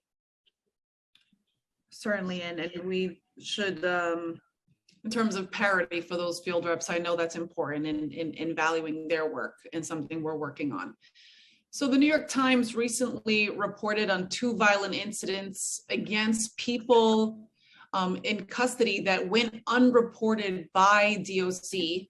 And back in 2019, the board found that the Department of Corrections underreported serious injuries to people in custody. So what is the board's role in addressing unreported and underreported violent incidents to people in custody? Thank you for that question. I think, again, this question points out the importance of being on the ground and seeing what's happening at the facility level and bearing witness and being the eyes and ears out in the field. Data that's reported to us or anyone else is data that is often hard to get behind unless you have a presence and an understanding of what's going on out in the field. I do not believe that the unreported incidents that were discussed by the Times, and I think one of them by the Nunez Monitor, I don't believe that we saw any reports of them either. And so that's one reason why it's very important that we have transparency, that we have multiple avenues for obtaining information, and that we encourage the department in its efforts to make their data more meaningful and robust. Do you think the department has been successful at all in tracking and reporting serious injuries? Was there a time in the history of kind of I know you've been with the board, here and there. They're required to track and report serious injuries to people in custody based on age group and give that information to the board. And I know you said you have received the data. Would you say that the department has been tracking and reporting successfully? Again, just to reiterate what I said in answer to your last question, it's sort of an unknowable thing in some ways, but I do believe that part of the reason the board worked to promulgate regulations regarding reporting a few years ago was out of concern to make sure that the reporting was accurate and steady and that we were getting it. And my understanding is that the department has been providing those reports to us. And I know for those very serious cases of violence and in many cases death, you conduct your own investigations, and one of your concerns is having some sort of medical expert on retainer, some sort of medical expert that you can refer to. Has the department responded to your request for having more medical expertise available to you?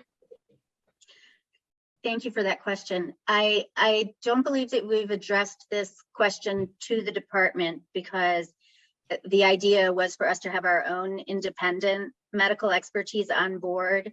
And that's something that we will be speaking with OMB about as I get into this job and gear up for a meeting with them. I do think that it's very important to have some in-house expertise at the Board of Correction from a medical perspective, given that our regulations covered access to mental health care, access to health care, and we have the responsibility to do reviews of deaths in custody. We're going to be engaging the Prison Death Review Board Committee again very soon to look at the most recent deaths that have happened in custody, and they would benefit greatly from having some in-house medical expertise. Additionally, down the road, not right away, since the board has been engaged in rulemaking for quite a bit of time on the RMAS rulemaking, but our medical access rules are from the early 90s and are due for an overview and an update. And at the point when we're ready to do that, and hopefully can update them to the point where CHS will no longer have to ask for amendments to some of the rules that are a bit outdated, when we're doing that, it would be incredibly useful to have medical expertise on board. And at the time, we do not have any. I think in the spirit of accountability, the Department of Corrections will hopefully join the council in advocating to OMB for that expertise for you. So thank you for bringing it up and how helpful it can be to doing your job. And with that, I do want to acknowledge we've been joined by Councilmember Powers. With that, I just want to thank you for your time, for being here and for stepping into this very important role, and for communicating with us so frequently. Looking forward to the partnership and trying to improve conditions in the jail system. So thank you for your work. Thank you for having us. I'm just going to see if any council members have any questions. I don't see any hands raised. But if you'd like to ask a question, please use the Zoom raise hand function now. I do have a response to Councilmember Boreali's question from earlier. Please. If he's still here, I can't really tell from my screen, but he had raised the issue of a Bloomberg era plan to build a new facility and some groundbreaking that had happened at the end of the Bloomberg administration. I was actually at the Board of Correction back then in 2012 and 13 when those plans were made and extended into the beginning of the de Blasio administration.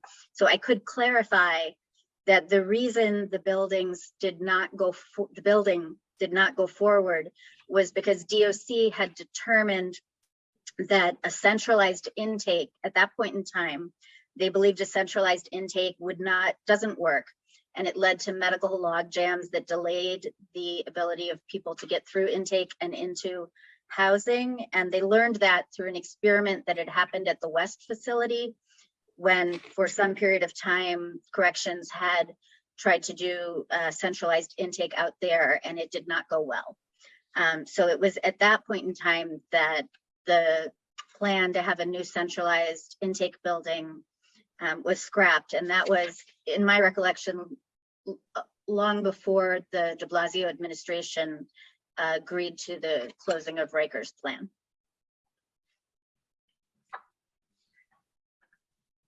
Thank you very much for bringing that up, and I'll be sure to relay your answer to Councilmember Borelli, and thank you for getting it on the record. Seeing no council member hands, we will now proceed to public testimony. Please listen for your name as I will be calling individuals one by one and will also introduce the person who is next. Once your name is called, please accept the prompt to unmute yourself and the Sergeant at Arms will set the timer and announce that you may begin. Your testimony will be limited to 2 minutes. First, you will hear from Kelsey Davila, followed by Kayla Simpson, followed by Nikita Raman. Kelsey, you may begin when ready. Time starts now.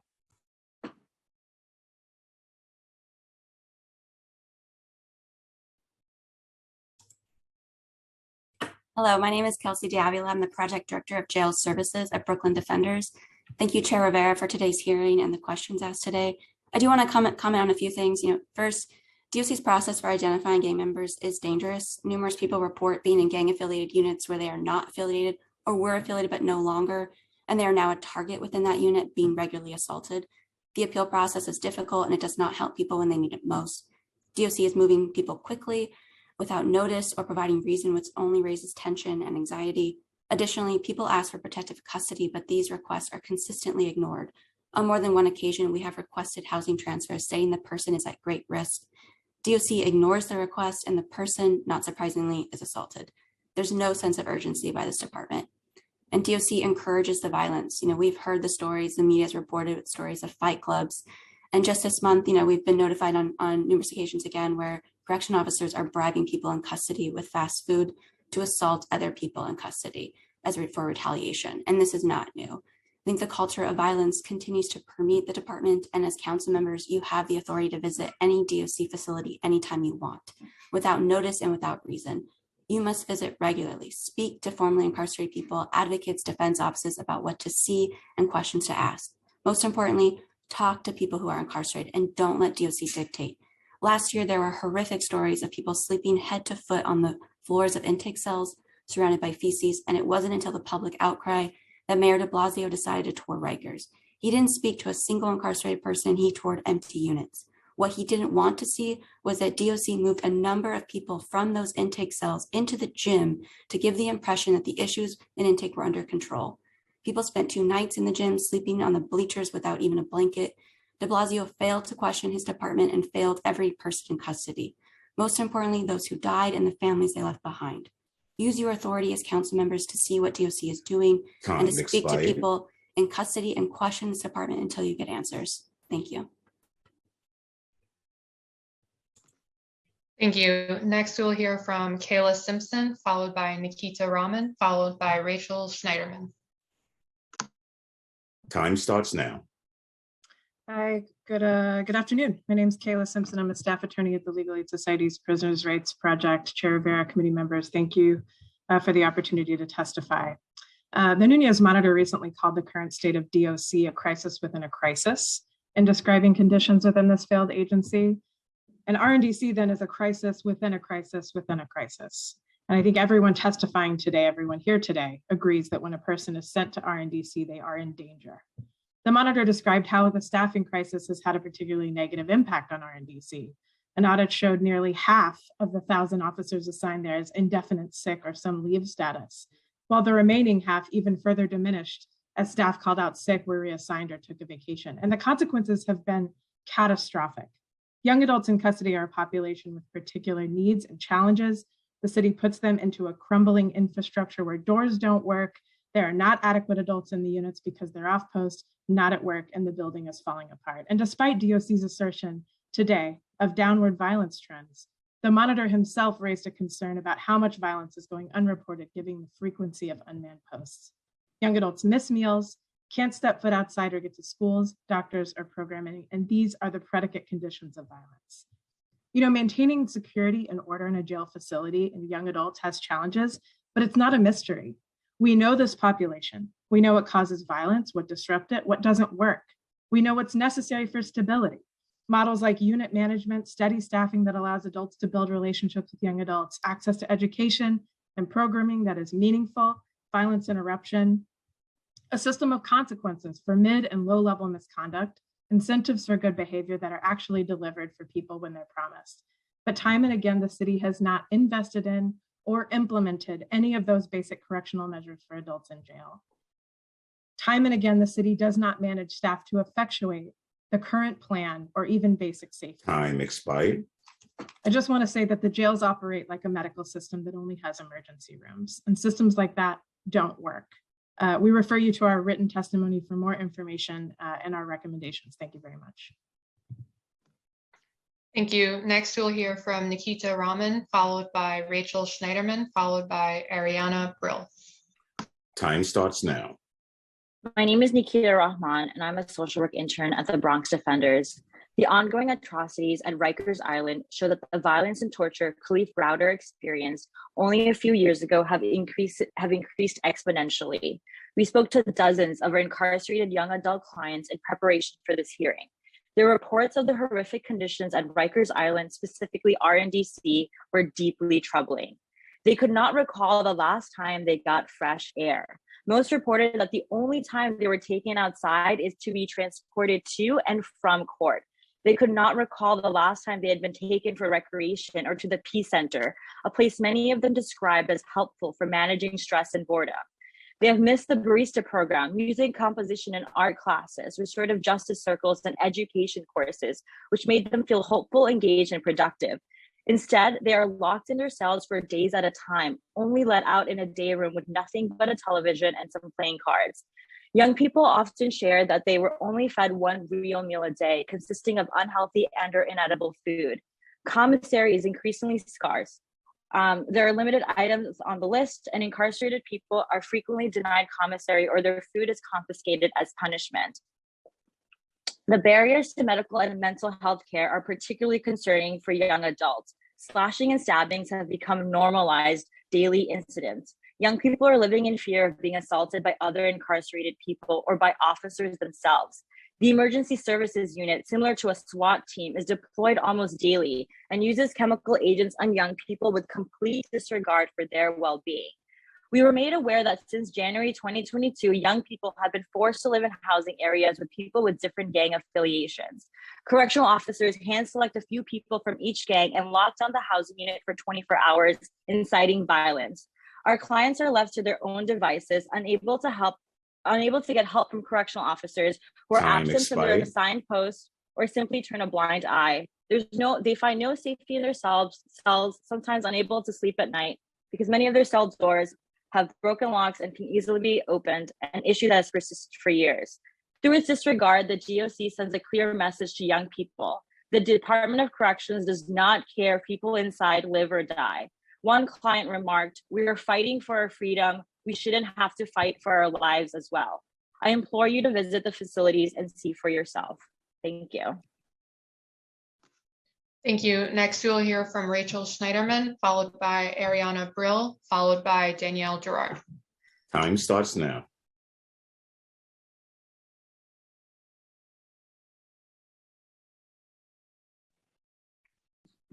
Good afternoon. My name is Rachel Schneiderman, and I'm a correction specialist at New York County Defender Services. I'm testifying today to shed light on the unchecked and senseless violence proliferating in the young adult facilities of Rikers Island.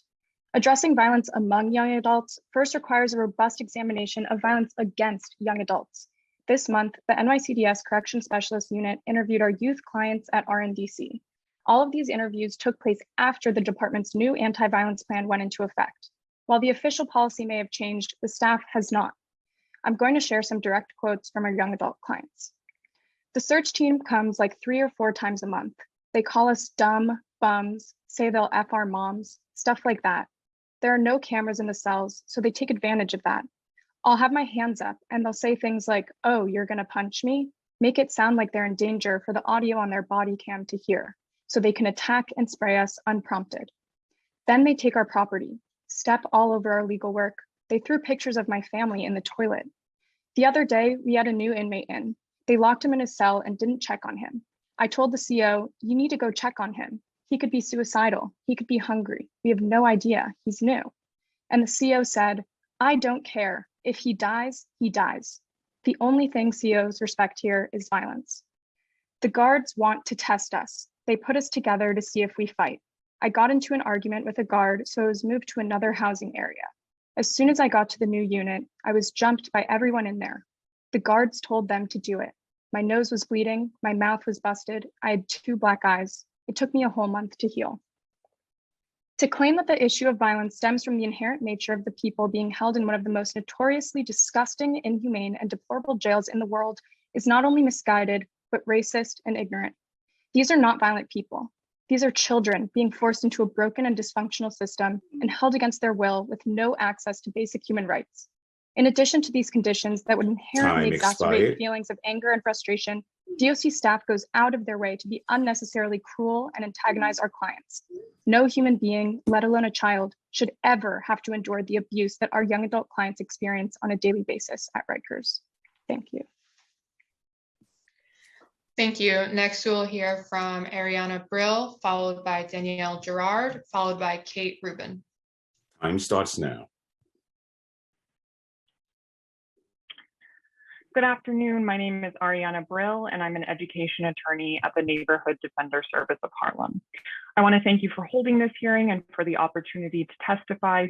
The DOC and DOE's persistent failure to provide education services does not only violate young people's rights, but also directly contributes to the violence at Rikers. Young people have the right to attend school and receive special education services until the end of the school year in which they turn 21 or receive a diploma. However, since March 2020, the majority of our school-age clients at Rikers have not received in-person instruction. Instead, our clients are either unable to access an education entirely or provided with unacceptable substitutes for school, such as paper packets. Young people have reported a number of barriers. Their requests to enroll in school are ignored, they're not transported to school daily by DOC, or they're in housing units that don't offer school. Many of our clients have lost all interest in their education because they realize that there's no meaningful access to school. The city's failure to provide basic and legally mandated services, including school, causes devastating violence at Rikers. If you lock someone in a cage, subject them to dehumanizing conditions, and give them zero opportunities to work toward their goals, it should not be surprising that violence increases. It is unconscionable that the city funnels disproportionately Black and Latinx students with disabilities to Rikers through the school to prison pipeline. The city compounds this harm when it fails to educate young people who are incarcerated. Over the past 2 years, we have not witnessed significant improvements in educational services at Rikers. It's clear that young people are better served when they are able to attend schools in their communities and are not locked in cells. However, if youth continue to be incarcerated, the city must be held accountable for providing education. DOC and DOE must facilitate daily in-person school for every eligible student, Time expired. provide special education services, and offer compensatory services and extended eligibility for each student who has been incarcerated at Rikers. More detailed recommendations will be available in our written testimony. Thank you for your time today. Thank you. Next, we will hear from Danielle Gerard, followed by Kate Rubin, followed by Tasneem Yusuf Ali. Time starts now.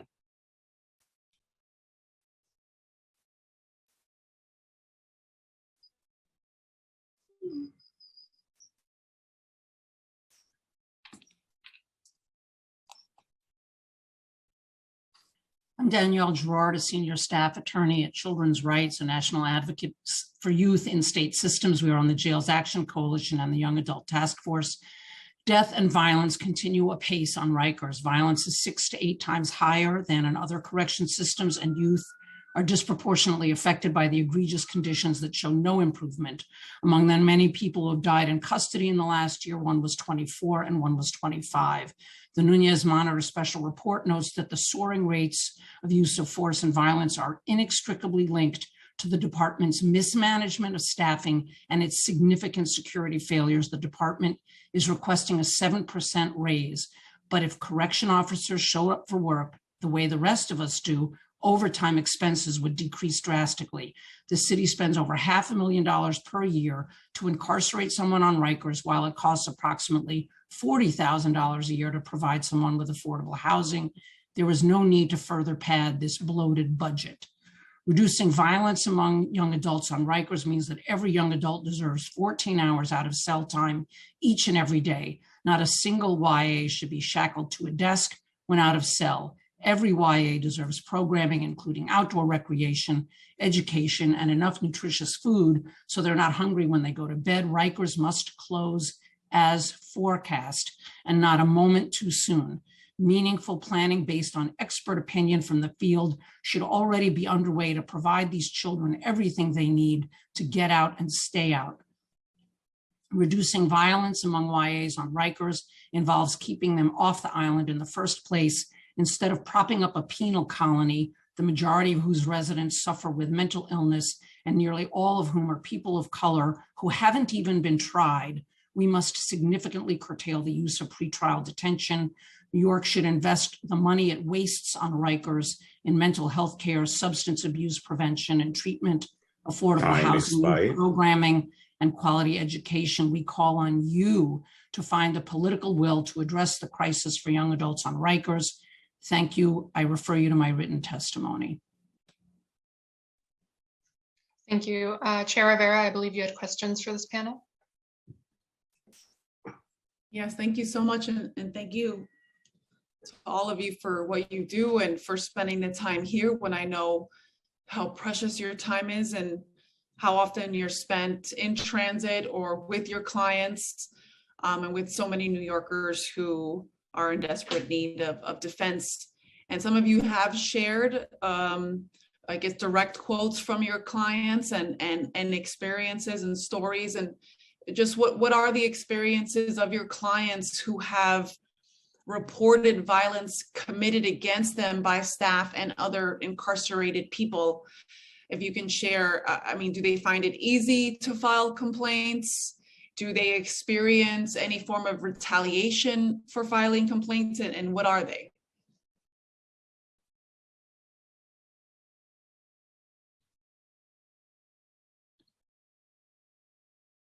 maybe raise your hand and we can unmute you. I'd like it if anyone could. Kayla has her hand up. Thank you, and thank you for that question. I think the overwhelming, and others should please also speak, the overwhelming sentiment that I hear from a lot of the young adults I speak with who have, either they've been attacked or, they're failing to have access to some other basic service, is that they just lack confidence that if they report, that anything will happen, right? So, one of the particular needs and challenges I think of this population is that they're not always the best self-advocates. So sometimes, it can be a challenge even when interviewing them to get them to feel comfortable enough to say what they're thinking and feeling. And I think that speaks to a lot of the core issues, and we wrote about it in our written testimony, but a lot of the core issues that they lack relationships with adults that they feel like they can trust. And I think you see that underpinning a lot of the failures in whatever the plan of today is, that they don't trust that what they are promised will be delivered. They don't trust that when they communicate a safety need, people will listen and respond to them. So I think it's even beyond the formal complaint system, just within the informal culture within the units, there is a complete, they don't have food security, right? They don't know if they're going to miss meals. They don't know when they're going to go outside. And I think it's hard to ask them to continue to be vulnerable and honest about what will help in those situations.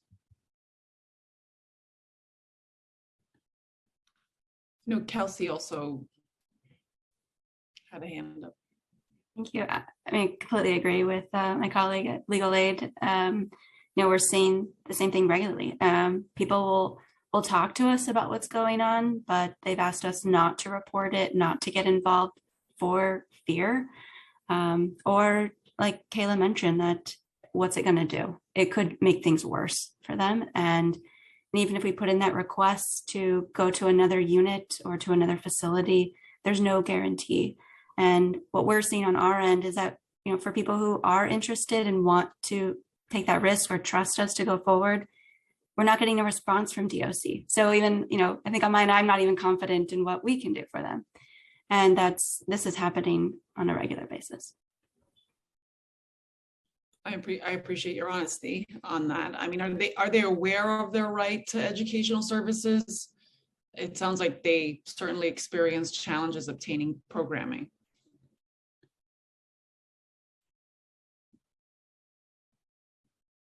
If we could unmute Kayla, please. Yeah, I think, and thank you again for that question. Education is obviously tremendously important. I talked to one young man last week who said, it sounds like they're aware that there are some educational opportunities, but I think how real those opportunities are, because of times that they can't access it. He said, he's been in multiple housing units in the couple of months that he's been in, and his ability to get to school, he told me, depends 100% on who the staff is that day. And some staff will take them and some staff won't. And 2 of the housing units were terrible at this, and one of them was better, right? So he's not in a school dorm.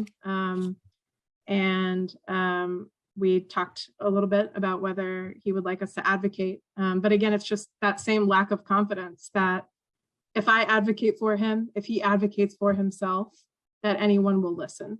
And, he expressed time and again how arbitrary it was about what services he gets access to, depending on, what officer is there, what captain is there, what ADW is on the tour. So I think, once again, we're talking about these basic things that they just, there is not a reinforcement of what is promised to them. And there is not accountability when things that they are promised don't get delivered to them. And I think they're human beings and they're kids. And so they respond to that by not trusting those interventions. And I think it's understandable.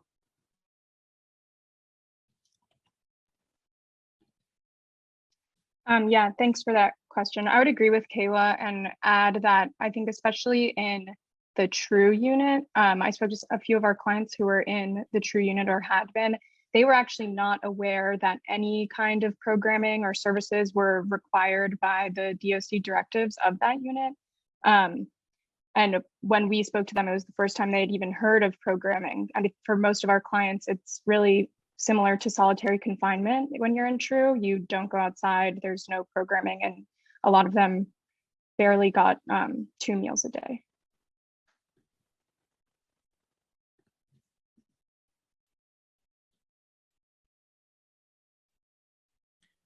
Oh, yes, thank you for unmuting me. I just want to piggyback on everything that's already been said and add a couple of things. One is that when we met with many of the young adults a couple of months ago as members of the Young Adult Task Force, we were told when we asked them, what do you really want? They said, the first thing they said was food.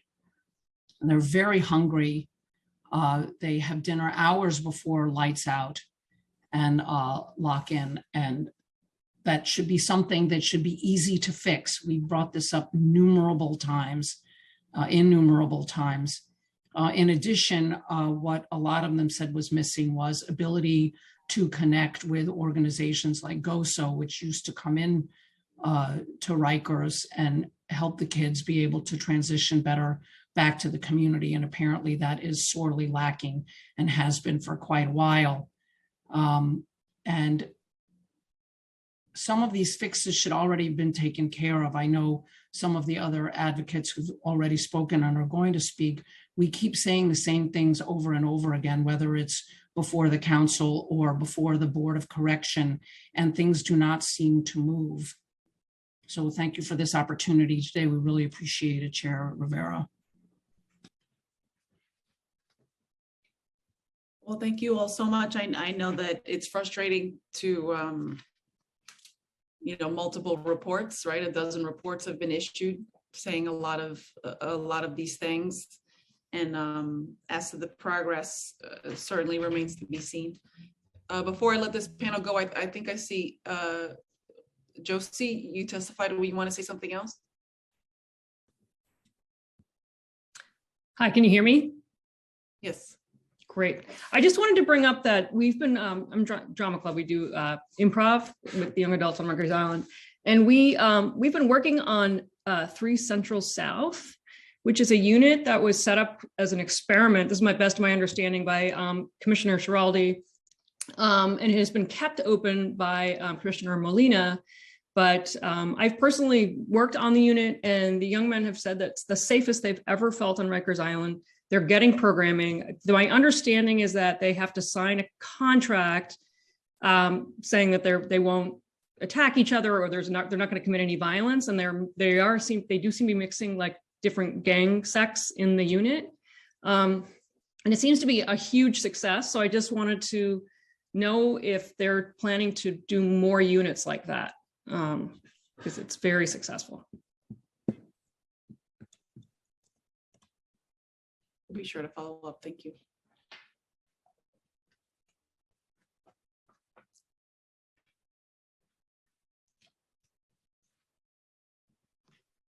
Thank you. We're going to turn to our next panel.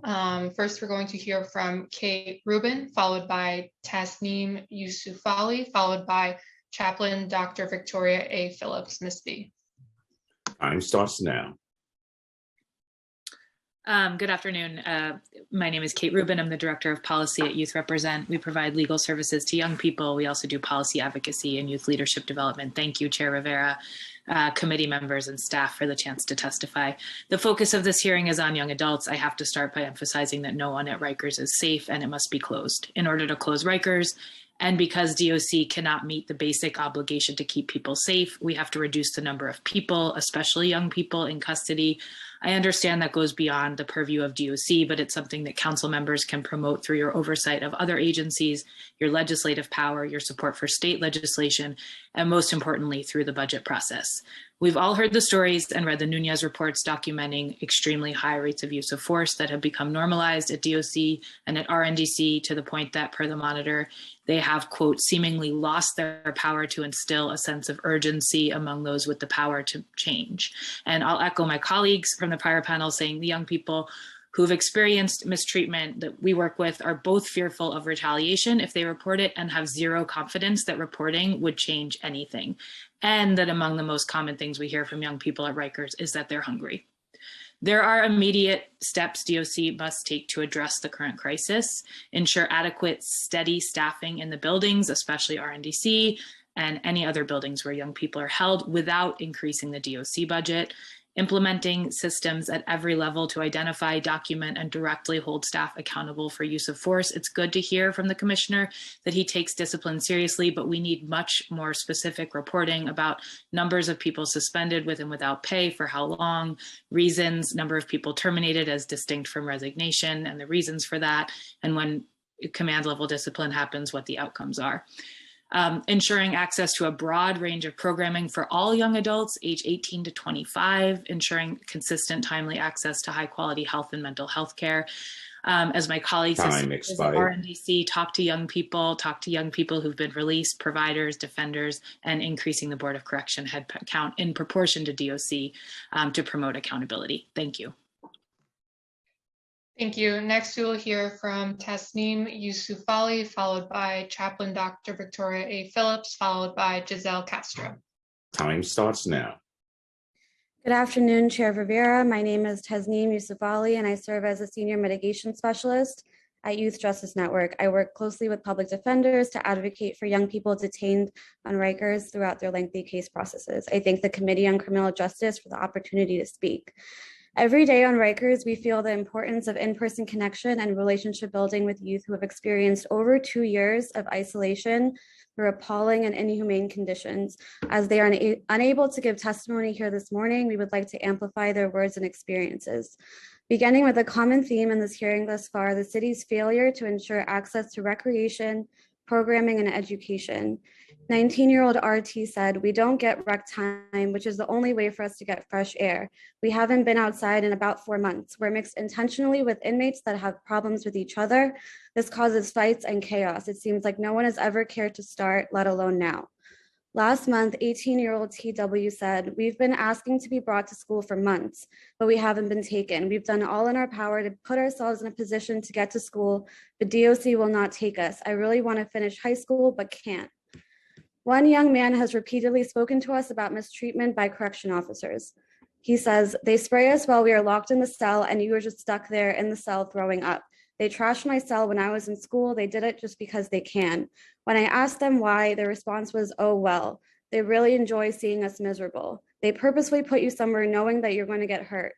The correction officers are more of a threat than the inmates."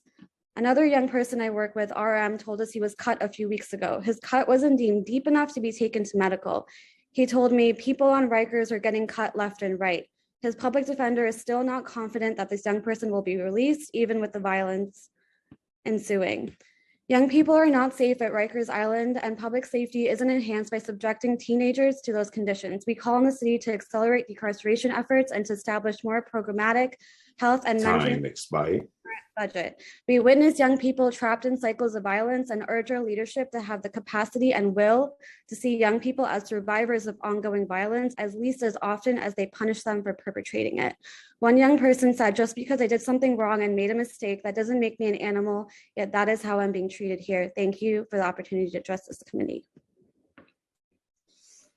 Thank you. Next, we will hear from Chaplain Dr. Victoria A. Phillips, followed by Giselle Castro, followed by Darren Mack. Time starts now. Peace and blessings, everyone. Can you hear me? Good morning, Chair and all other council members. I'm Dr. V from Visionary V, and also many of you know me from the Mental Health Project Urban Justice Center. I also am part of the Jails Action Coalition we formed in December 2011 because of the conditions going on in Rikers Island in the boat. And I'm part of many other coalitions. Many of you in council already know that. But one of the main things is I've been a part of the advisory board for the young adults for the past 6.5 years, and from last July have now sat as co-chair to the Young Adult Task Force. And so this issue is of great concern to me, Chair, and of many things I've sat before you in council before. It has to do with Rikers and the young adult population, or the women. And so I know I don't have much time, but there's so much to address around programming. There's not enough. And even when DOC says it, you have to go deeper with your questions. How many hours was actually, being serviced and things there. There's so much going on behind the walls, whether it's abuse. I've testified on the record to provoke thoughts, right? And so I've actually brought truth and hope that this council will respond with grit and grace. And so I really beg your leadership to form a weekly review to go to Rikers, to hold the Board of Corrections accountable. I've been told, and I have proof that I can give you, Chair, of BOC staff actually pushing back any grievances coming to the grievance departments, whether around grievances or medical, back to DOC instead of actually following through with them. That's a problem, and it puts your constituents' lives in jeopardy when they are not being followed up on, when they think they are reaching out to someone who will actually help them. 6 years ago, I actually testified and begged this committee to extend DOC's budget because officers were, again, doing 3 tours. People's lives were in jeopardy. This is nothing new. The lack of accountability with admin is what Time needs expired. to be stepped up. Chair, if you just give me a few more seconds, please. I just really, there's so much going on, but besides establishing a weekly visiting thing, this council needs to have constituents have access to speak to you directly. Many council members do not visit Rikers or the boat, and I've asked for many months, even last year before many people died on Rikers, for this council to establish. The same thing I've also asked at the Board of Corrections. People and the numbers that were given to people detained do not work. I've brought that up on the record to BOC, and they still to this day have not corrected it, with 3 people dying in 2022 and 16 people dying in DOC's custody in 2021. And there still is no direct way for an individual behind the wall to put their statement on the record to BOC or City Council in any way. You have to please change that. There's so much. When it comes to medical, I would beg you to please go and speak directly to the medical director at RNDC, not Patsy for CHS, to the medical director at RNDC and medical staff. And I can discuss more reasons behind that off the record with this committee. There's so much to be said when it comes to court, when it comes to cameras, officers. It's not just about them having the vocal on. They actually have to have that camera on. And I suggest that this council put some type of bill together, and I'm willing to assist if there is any way that officers can be mandated protocol to have their cameras on, especially when they're saying someone denied access to a medical visit, someone doesn't want to go to a visit, someone doesn't want to go to court. So many times they lie, they falsify the paperwork, and there's no proof other than their word. And so often the federal monitor's reports have backed us advocates and people who have worked on the island or come from the island, which say officers do that exact thing. So please, now is the time to get these things that allow people's lives to still be placed in danger under wraps. And this is something you can control. And I know I'm talking too much. There's so much I want to say to you. I want to put it on the record, info@visionaryv.com, because so many times I put my life on the line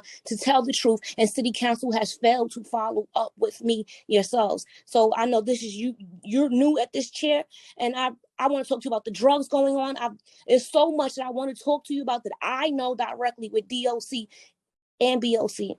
And I need help, and I'm begging, because DOC staff officers are still being left on tours to have to use the bathroom at the mercy of the incarcerated, not to attack them.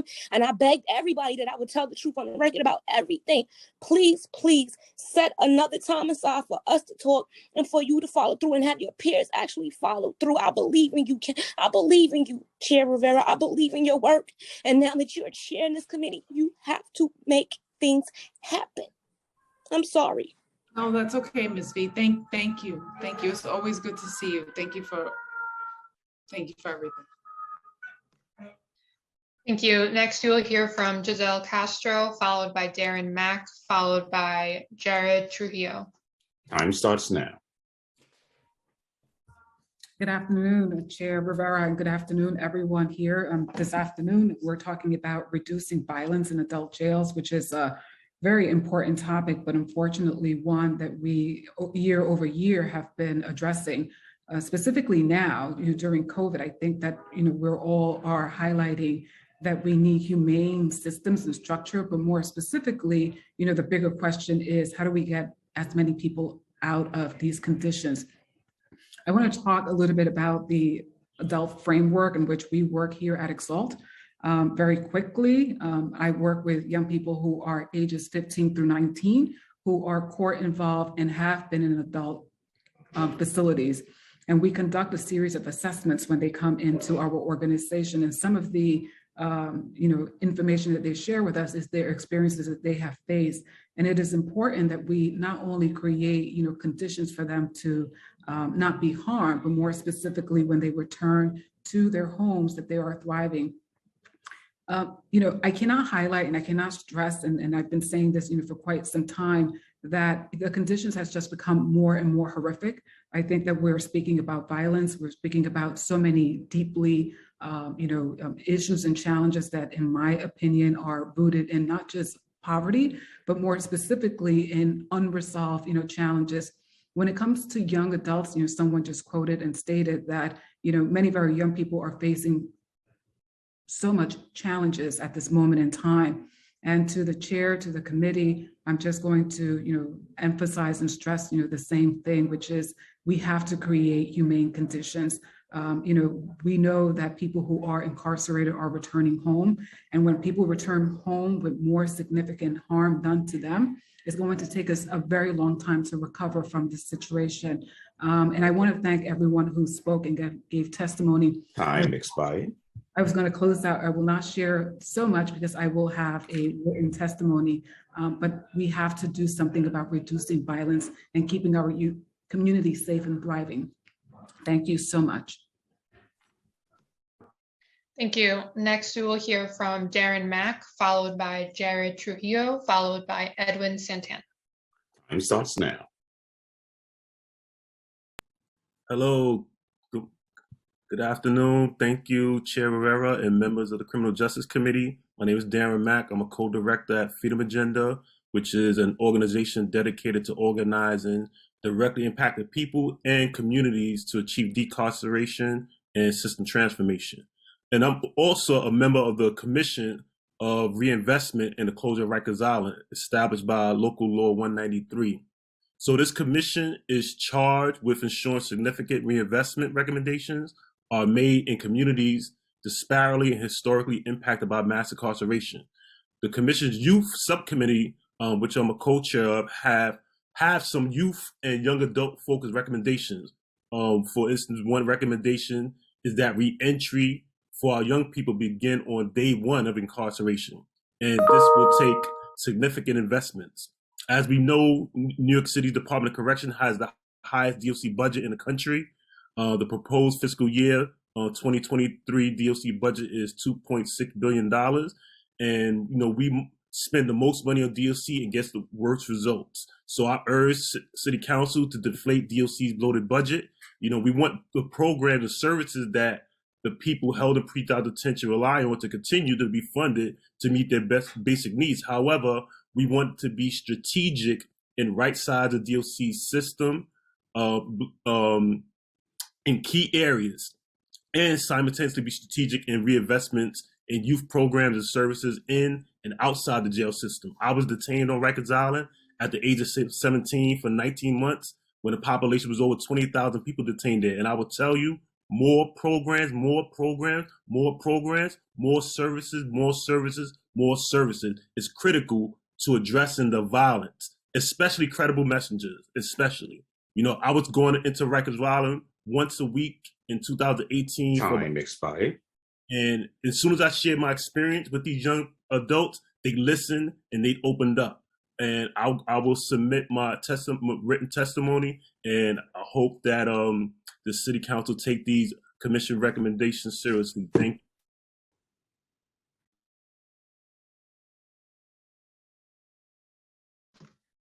Thank you. Next, we will hear from Jared Trujillo, followed by Edwin Santana, followed by Zachary Katz-Nelson. Time starts now.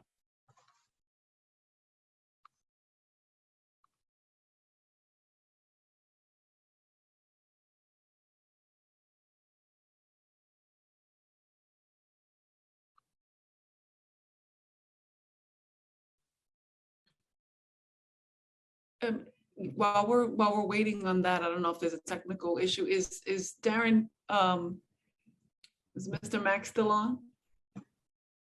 I just wanted to ask, when will the commission publish their first report? Yes. So the report was published early last month. It's on the Department of Social Services website, and yeah, and I could just email a link to it if some way somehow. But it's definitely been published on the Department of Social Services website. Okay. All right. I appreciate you very much for all your work and in full agreement about programming and reentry starting since day one. So I just wanted to thank you for that and for pointing out where individuals in the public could find the report. Thank you. I'm going to go to Trujillo whenever you're ready. And thank you. Good morning. My apologies. We're state budget and yeah, trying to be on different calls. Not well though. Anyway, thank you, Councilmember Rivera and others on for holding this hearing. We will have, I'm Chair Trujillo, Policy Council at the New York Civil Liberties Union. We will have more extensive written testimony, but there are just a few things that I wanted to focus on really for this hearing. The first is that I just want to note that really the crisis that we're seeing for youth in carceral facilities right now is a policy choice that we could make better. It's a policy choice, one of over-incarceration of youth, something that we know, whether it be in New York City or elsewhere, is so often carceral facilities are used as really a warehousing point for kids that would be better served if these 75 schools were able to meet their needs better, if other schools were able to meet their needs better, if there were actual programming in their communities in order to meet their needs better.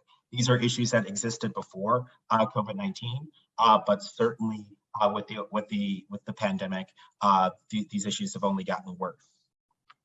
And for the children that are, for the young people that are at Rikers, we know that the issues of violence that are happening at Rikers are not certainly don't only affect young people, but they affect them in particularly horrific ways. We know that the neglect that happens for young people, that is a policy choice. The violence that happens of young people, whether that be from staff or whether that be from other incarcerated young people, that is a policy choice. We know that the lack of education and the lack of programming that we've seen real examples of, programming like the RSVP program in San Francisco. Time expired. Thank you. And again, our written testimony will talk about a lot more of this in more detail. But again, I just want to note that all the issues that we see of young people at Rikers, they're policy decisions, things that we could, if we had the political will, we could correct. Thank you. Thank you. Next, we will hear from Edwin Santana, followed by Zachary Katz-Nelson, followed by Donna Hilton. Time starts now. Good afternoon, everybody. Can everybody hear me? All right. My name is Edwin Santana, and I just want to say thank you to the chairperson and the Youth Services Committee members. My name is Edwin Santana. I am a member and community organizer at Freedom Agenda. I believe, like most New Yorkers believe, that the city budget should reflect what we value. We value the youth, and if we value our youth, then we should invest in the programs and services that would better serve our youth. We need a budget that reflects the needs of our youth, not just like whatever they want to put out there. The Department of Corrections has the largest DOC staff in the country, and lack of accountability for the DOC staff has created a large humanitarian crisis in New York City jails. There are hundreds of officers each day who work in non-jail posts, either because they are prevented from working directly with incarcerated people, because of the ongoing or because of their ongoing disciplinary cases, or maybe they are being medically monitored, or they have assigned to a different job, like working in the laundry room as a baker or as a secretary to a warden. These posts have been widely used in DOC as regards to officers favored by supervisors, but in other jail systems, these tasks are performed by civilians. The city should adopt the recommendations by the Commission on Reinvestment, which was informed by community-based organizations that serve communities impacted by incarceration.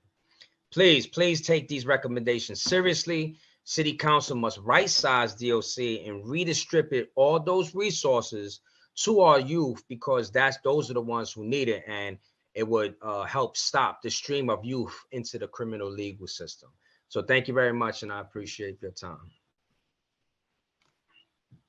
Thank you. Next, we will hear from Zachary Katz-Nelson, followed by Donna Hilton, followed by Kristen Edwards. Time starts now. Hi, good afternoon. Thanks so much for having me. I'm Zachary Katz-Nelson, Executive Director of the Littman Commission. Thanks for holding this hearing. I just want to touch on two key points. And I'm very glad to hear the Commissioner was talking earlier about credible messengers, for instance, and that staff is getting specialized training. That's all well and good, but we've had programs like this in the past at Rikers, and they tend to get devoured by the dysfunction that exists there. And it's really essential that staff who are assigned to the units actually work in those units, that people with the specialized training are the people that day in and day out are working with young people, building relationships, actually can be able to put their training to use. We find far too often at Rikers that people get shuffled around, and that means that we don't get the advantage of the training that people have. And I'll give one key example of shuffling. You know, a couple of years ago, the warden of RNDC, Joseph Caputo, put in place a mentoring plan where he brought in older incarcerated people who are currently incarcerated, to work with the young people who are the most at risk of violence. And word got out about this mentoring, and some people within Rikers didn't like it at all. And Warden Caputo was shunted, frankly, from RNDC over to the transportation unit, where he stayed for a long time. And I actually toured with Warden Caputo last year after his transfer in RNDC. I've been working in jails and prisons for over 20 years. I have almost never seen a uniformed officer so warmly and genuinely greeted by young people, especially as Warden Caputo was. This is somebody who's an amazing asset, and yet he was transferred because of internal politics around Rikers, not because of what's best for the kids. And also talk about, we really need to work to get as many young people out of Rikers as possible. The 3 empty or underused state prisons in Manhattan, those could be transformed into secure therapeutic units if the city can get them. Start with kids with mental illness. Just one thing about the girls, particularly, 16 out of 19 of the under 21-year-olds at Rikers have mental illness for girls. Time expired. One more stat, if you don't mind. For 22 to 24-year-olds, because I still think of them as young people, it's 21 out of 22 have mental illness among the young women. So really, we need to focus on those folks, get them service they need, and get them off Rikers as soon as possible. Thanks so much. Thank you. Next, we will hear from Donna Hilton, followed by Kristen Edwards, followed by Andre Ward. Time starts now. Thank you, and good afternoon. Thank you, Chair Rivera and the committee, for holding this very, very important discussion, right, in the hearing. So I want to speak. I'm Donna Hilton. I'm the founder and CEO of A Little Piece of Light. We seek to empower and facilitate the healing for young women, girls, and gender fluid individuals who are directly impacted by trauma involvement in the criminal legal system. So I want to say a couple of things, because, 37 years ago, I was one of those youth on Rikers Island. I was an adolescent on Rikers Island in the Rose M. Singer Center. And what I've come to realize, and as I serve my sentence in the state prisons as well as Rikers, that our facilities, these institutions are filled with Black and brown bodies, right? Overly filled with Black and brown bodies. And we know why. Let's be very clear to what Zachary was just saying. There's a lot of mental health. There's a lot of poverty that we're not addressing. We're not looking at how to address the lack of resources and opportunities for our children, our kids, our people within our communities. Money keeps being focused on public safety measures. That means incarcerating us. And the overwhelming majority have suffered from trauma, and it has not been treated as untreated trauma. We still have kids going to bed hungry. We still have children going to school so they can eat and get away from the violence that is in their households, because there's nothing being done to address these things. We keep seeing these responses, and we're getting nowhere. We have gone nowhere. We continue to see institutions filled with our bodies, our children. And this needs to stop. And Dr. V made a strong point. There are things happening that people don't want to talk about again, right? And when we don't talk about it, we put a Band-Aid on, or we act like it doesn't exist, but we want to incarcerate it, or we want to overlook it and act like it doesn't exist. And then we continue to do the same thing. Here we are 37 years after I was an adolescent on this island. Time expired. And now we're still having these conversations. We have to do something. This is serious. It's important. We continue to see people dying. We continue to see people harmed. We continue to talk about public safety, but it has to start somewhere. So I thank this committee for at least trying to address this, and maybe we can all work together to get this done so we can give people the resources and the opportunities that they so need, not incarceration. Thank you. Thank you. Next, we will hear from Kristen Edwards, followed by Andre Ward, followed by Brad Coffin. Time starts now.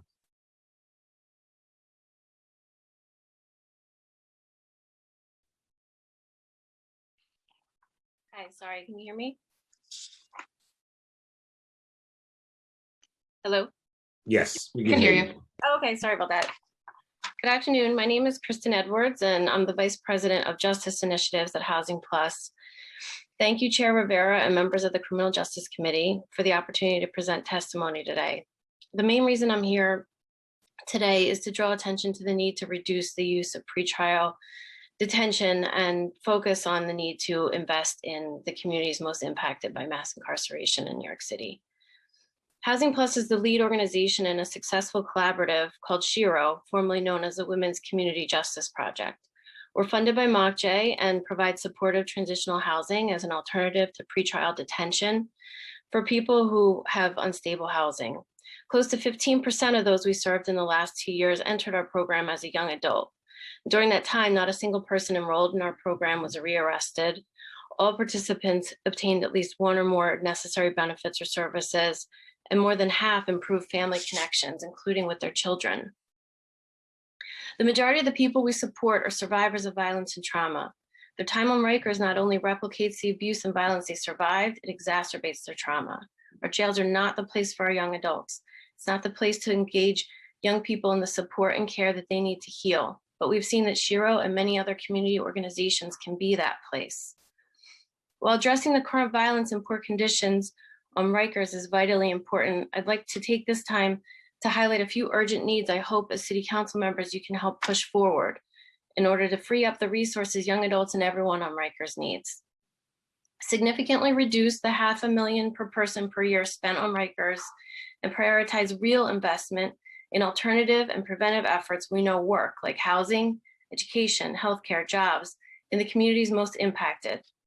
Pass the Fair Chance for Housing Act to help people with conviction records access stable housing, which makes us all safer. Significantly increase funding for permanent supportive housing options and push HRA now to create more equitable access to those who are justice impacted, including our young adults. Thank you again to the committee for calling attention to the troubling conditions on Rikers and for the opportunity to testify. Thank you. Next, we will hear from Andre Ward, followed by Brad Coffin, followed by DeRay McKesson. Time starts now. Good afternoon, Madam Chair and all of the committee members on criminal justice. My name is Andre Ward. I'm the Associate Vice President of the David Rothenberg Center for Public Policy at the Fortune Society, also a member of the Fair Chance for Housing Coalition. And, you know, I'm someone who spent 3.5 years on Rikers Island from 1998 to 1992 as both an adolescent and an adult. And during that period, you know, I experienced and witnessed countless episodes of abuse and neglect, including frequent medical and mental health neglect and the inadequacy of programming which properly prepares those detained for community reentry. And now I sit here 30 years later, and the conditions for young adults on Rikers are even worse, as the practice of leaving posts unstaffed has spread like an unchecked disease. The topic of this hearing is reducing violence among young adults in city jails. But we must first start with the adults who are responsible for their custody, safety, and well-being, because it is the behavior of the adults in charge that set the stage for this ongoing crisis. DLC is leaving posts unstaffed, as many mentioned, setting the stage for dysfunction, disorder, and danger to the people who work there and the people held in custody there. Madam Chair Rivera, thank you for asking the commissioner to provide you with information about staffing at last week's budget hearing. We urge City Council and we urge the Board of Correction to continue to demand accountability because lives are at stake. We have to remember their lives are at stake and we have to do something about it. And there are 4 things I obviously want to touch on, but they're written in my testimony that you'll have submitted. The first thing is about the Nunez Reports Monitor that many of my colleagues have mentioned earlier on this call, about the staffs being unassigned there and the staffs not being on post. The other one is about Time expired. describing multiple sickening incidences of violence in RNDC for the single month of January in 2022. The other one is about the continuing the unacceptable practice of commingling young adults with adults. And so what we're encouraging and really strongly appealing to you, Madam Chair Rivera and others, is to continue to demand answers from the adults in charge to protect the adults who do show up for the work and the young people who are under their watch. Thank you for holding this hearing. Thank you. Next, we will hear from Brad Cawthon, followed by DeRay McKesson, followed by Martin Mason. Time starts now. Hi, I'm Susan Gottesfeld. I'm the Chief Program Officer at the Osborne Association, and I'm testifying on behalf of Brad Cawthon, who is our Program Director for Jail-Based Services. We provide a wide range of therapeutic and educational services on Rikers, and including visiting support, discharge planning, and reentry support to people leaving custody. Osborne is the longest running service provider in New York City jails, dating back to our Fresh Start culinary training program more than 35 years ago. So we've been around, we've seen a lot, we've done a lot, and what we're seeing now is a repeat of what we've seen in the past, but perhaps worse. From 2012 to 2015, Osborne was the lead provider on the ABLE program, which was the first large-scale program in Rikers. We served 86% of all youth aged 16 to 18 in DOC custody during those years. When ABLE began, the daily census of youth was nearly 1,000 on average, and violence was rampant, especially in the RNDC facility where the youth were held. ABLE was effective at reducing violence levels in the jail to the lowest that they had been in the previous 5-year period, as was acknowledged by the department itself. And here we are again, having tossed out something that worked and reinventing the wheel to address the same and worsening problem. The reduction in violence we experienced was achieved not through overzealous security, use of force, or through curricula alone. This was achieved through engaging the young people in quality services supported by meaningful relationships with our staff and steady DOC officers who were committed to their success, who were properly qualified, trained, and motivated. We have many recommendations that are detailed in our written submission. However, any of these recommendations require sufficient staffing levels. It is simply not safe to house the current number of people on Rikers with a workforce that seems unable to reliably move incarcerated people from place to place. We are especially concerned with our clients' inability to access medical and mental health care. A detailed staffing analysis must be conducted by DOC, and we appreciate you, Chairwoman Rivera, and your colleagues for asking for that. Our elected officials have already agreed to close Rikers, and conditions have only worsened since that decision was made. At this point, all policies should lead to reducing the number of people we lock up and closing Rikers Island. Thank you for your attention. Thank you. Next, we will hear from DeRay McKesson, followed by Martin Mason, followed by William Evans. Time starts now. Hi, I'm DeRay McKesson. I help lead Campaign Zero, a national organization focused on ending police violence and incarceration. I'll hit a couple of things in these 2 minutes. The first is that we want people to stop calling this a staffing shortage and calling what it is, which is a sick out by the DOC staff. We're reminded that this is the highest staffed jail in the world, that there is not a shortage of people working at Rikers, that there are enough staff members, and if 1,000 weren't calling out every day, and if the commissioner was actually doing something about the people going AWOL, there would actually be enough people on the island. The second thing is that when Melina testified, he said that he closed out 485 cases. We do not believe that that is true in the way that he represented it, that those cases were actually already on the pipeline, and we would urge this committee to keep pushing and ask for those records to review that. Also, when he noted the numbers of kids who are enrolled in programs, we would ask for that to be parsed out. The difference between enrolled and actively participating are two wildly different numbers, and ask for that to be honestly represented. The last thing that I'll say is a reminder that every single mechanism that we were promised that would end the violence, that would lead us to some solution as we get to the pathway to closure, has failed. Every oversight committee, every board, every commission, nothing has changed. 12 reports from the monitor and nothing has changed. Urge the committee to push the monitor to use the full range of her powers to demand that the DOC is in compliance, and also would push the committee to ask for the DOJ to intervene, to engage a range of options like receivership, something to force the staff at the DOC and at Rikers to actually do something, because we are hearing the same thing over and over. Simple stuff like the locks. They won't even make the locks work. The cameras, we are hearing reports that they are letting inmates fight. And again, with a unit of 14,000 cameras, how does this happen with the oversight commission, with the monitor, and they still don't care? So I want to just reiterate that every single thing that we were promised as an intervention literally has not done. Time expired. It's time to ask for a different solution. Thank you. Next, we will hear from Martin Mason, followed by William Evans, followed by Josie Whittlesey. Time starts now.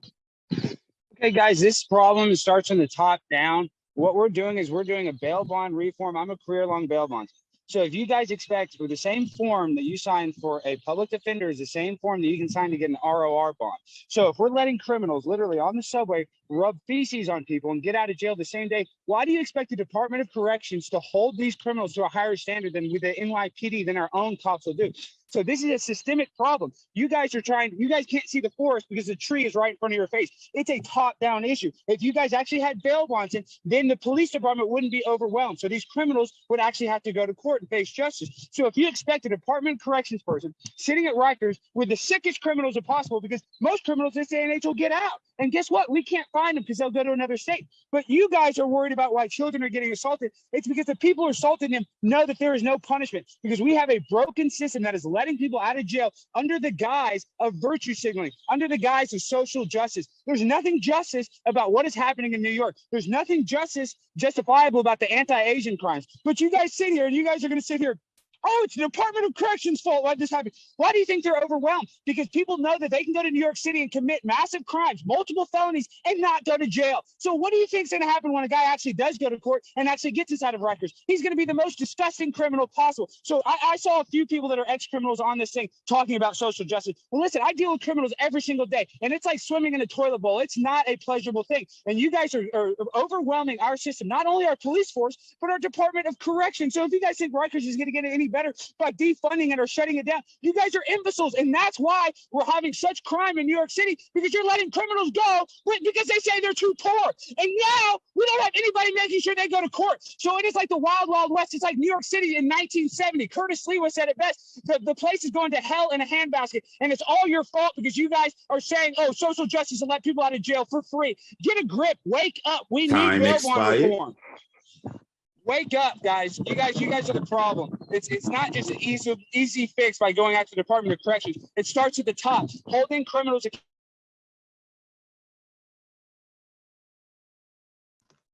Thank you. Next, we will hear from William Evans, followed by Josie Whittlesey.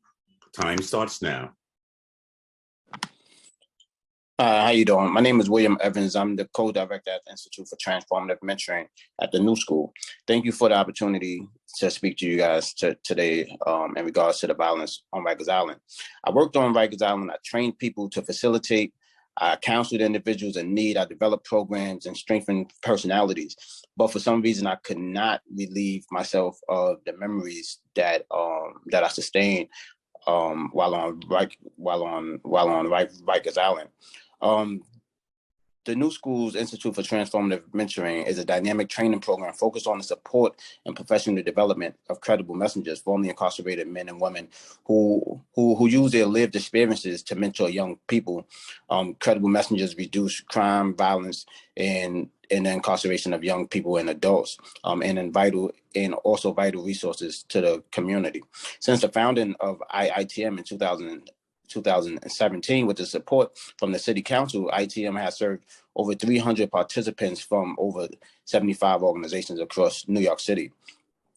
And just to say, credible messengers are also operating on Rikers Island officially through organizations like Exodus, and the work is noticeable even through today. I don't have to explain much about the different issues that's taking place on Rikers Island, but I want to share with you my testimony in regards to not only what I have submitted, but also highlight some of the times that I was on Rikers Island, right? Which is in 1993, where I was arrested as I'm returning from a supermarket delivery, right? And the things that I witnessed, right, with a young man being beaten because he was looking the other way and ran into an officer, and how you had other officers, huge officers, who actually joined in the beating.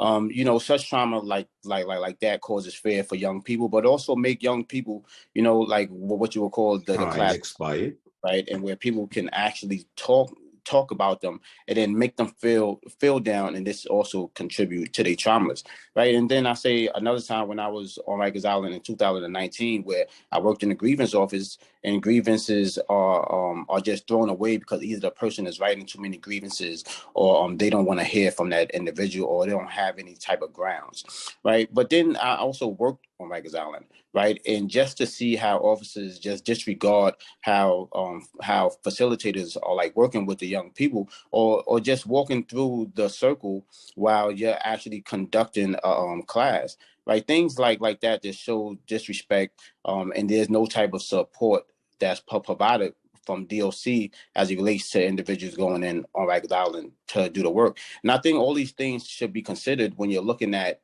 just organizations going in to do the work who have been impacted by these same systems. I think it's very important that we acknowledge that, and we understand that not all the time as individuals working with these young people are receiving the type of support and respect that they need. So I just wanted to share those different things with you, and you could read more about it in the testimony that I submitted, because I think so support and respect from DOC to individuals working there is highly important. But the experiences that individuals like myself had and endured while on Rikers Island, I think should also be acknowledged, because there's so many things that takes place, even the disregard for you as a human, you know, throwing away your food because it's left open in a box.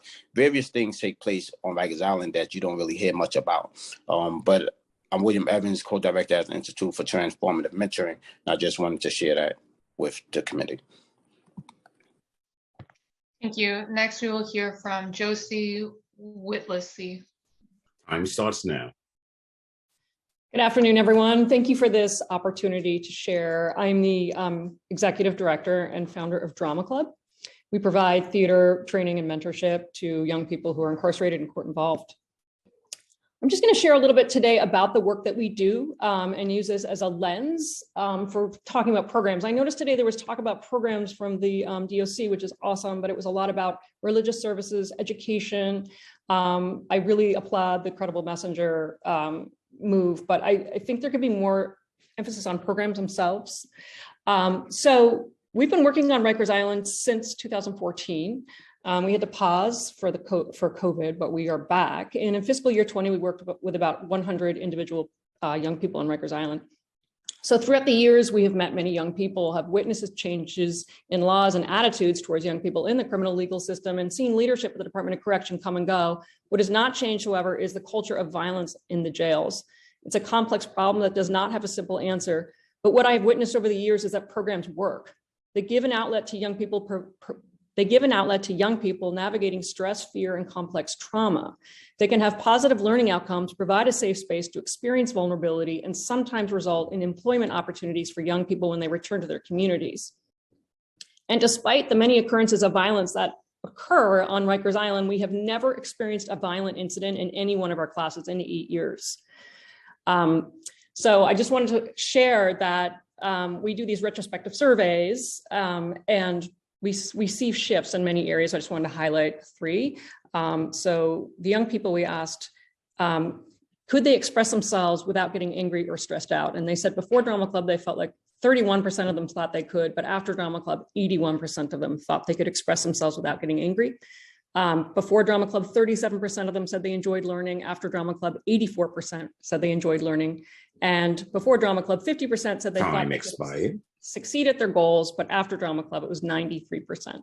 So in conclusion, it is our firm belief that programs such as drama club are profoundly important for the well-being and safety of young people in Rikers Island.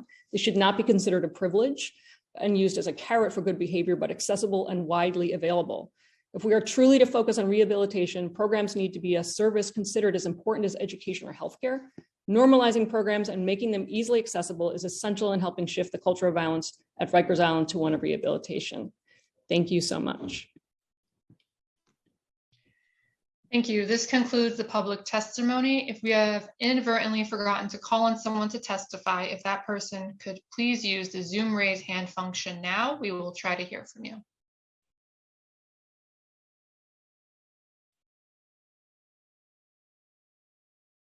Okay, I'm not seeing any hands, so I will turn it over to Chair Rivera to close the hearing.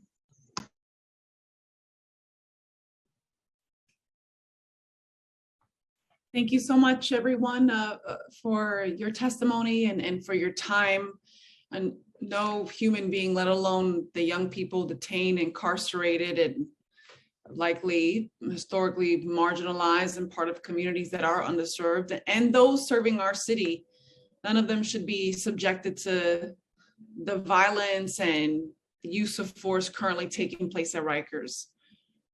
Reducing violence among young adults in city jails is not only necessary, it is at a historical and alarming high. And every single person on the island is affected with deplorable conditions exacerbated inside of these facilities. That is very clear. With the lack of access to appropriate programming, educational opportunities, access to care, recreational time, and even food insecurity are factors here. But steady staffing is clearly critical, and it's clear that there is a desperate need for a methodology to address the staffing crisis. And current staffing problems are inextricably linked to the increase in violence, and that the current culture of dysfunction is unacceptable, and it's devouring any progress that has been made. So I agree that reentry must start on day one, and that these failures, including the unsettling statistic that the majority of young women on Rikers are experiencing mental health issues, that all of this is a policy choice. And for those of you who can speak to similar experiences that you encountered 30 years ago, what an utter disappointment. And I believe that all of us here and present today know that we cannot wait any longer to see a change, and investing in our young people is imperative.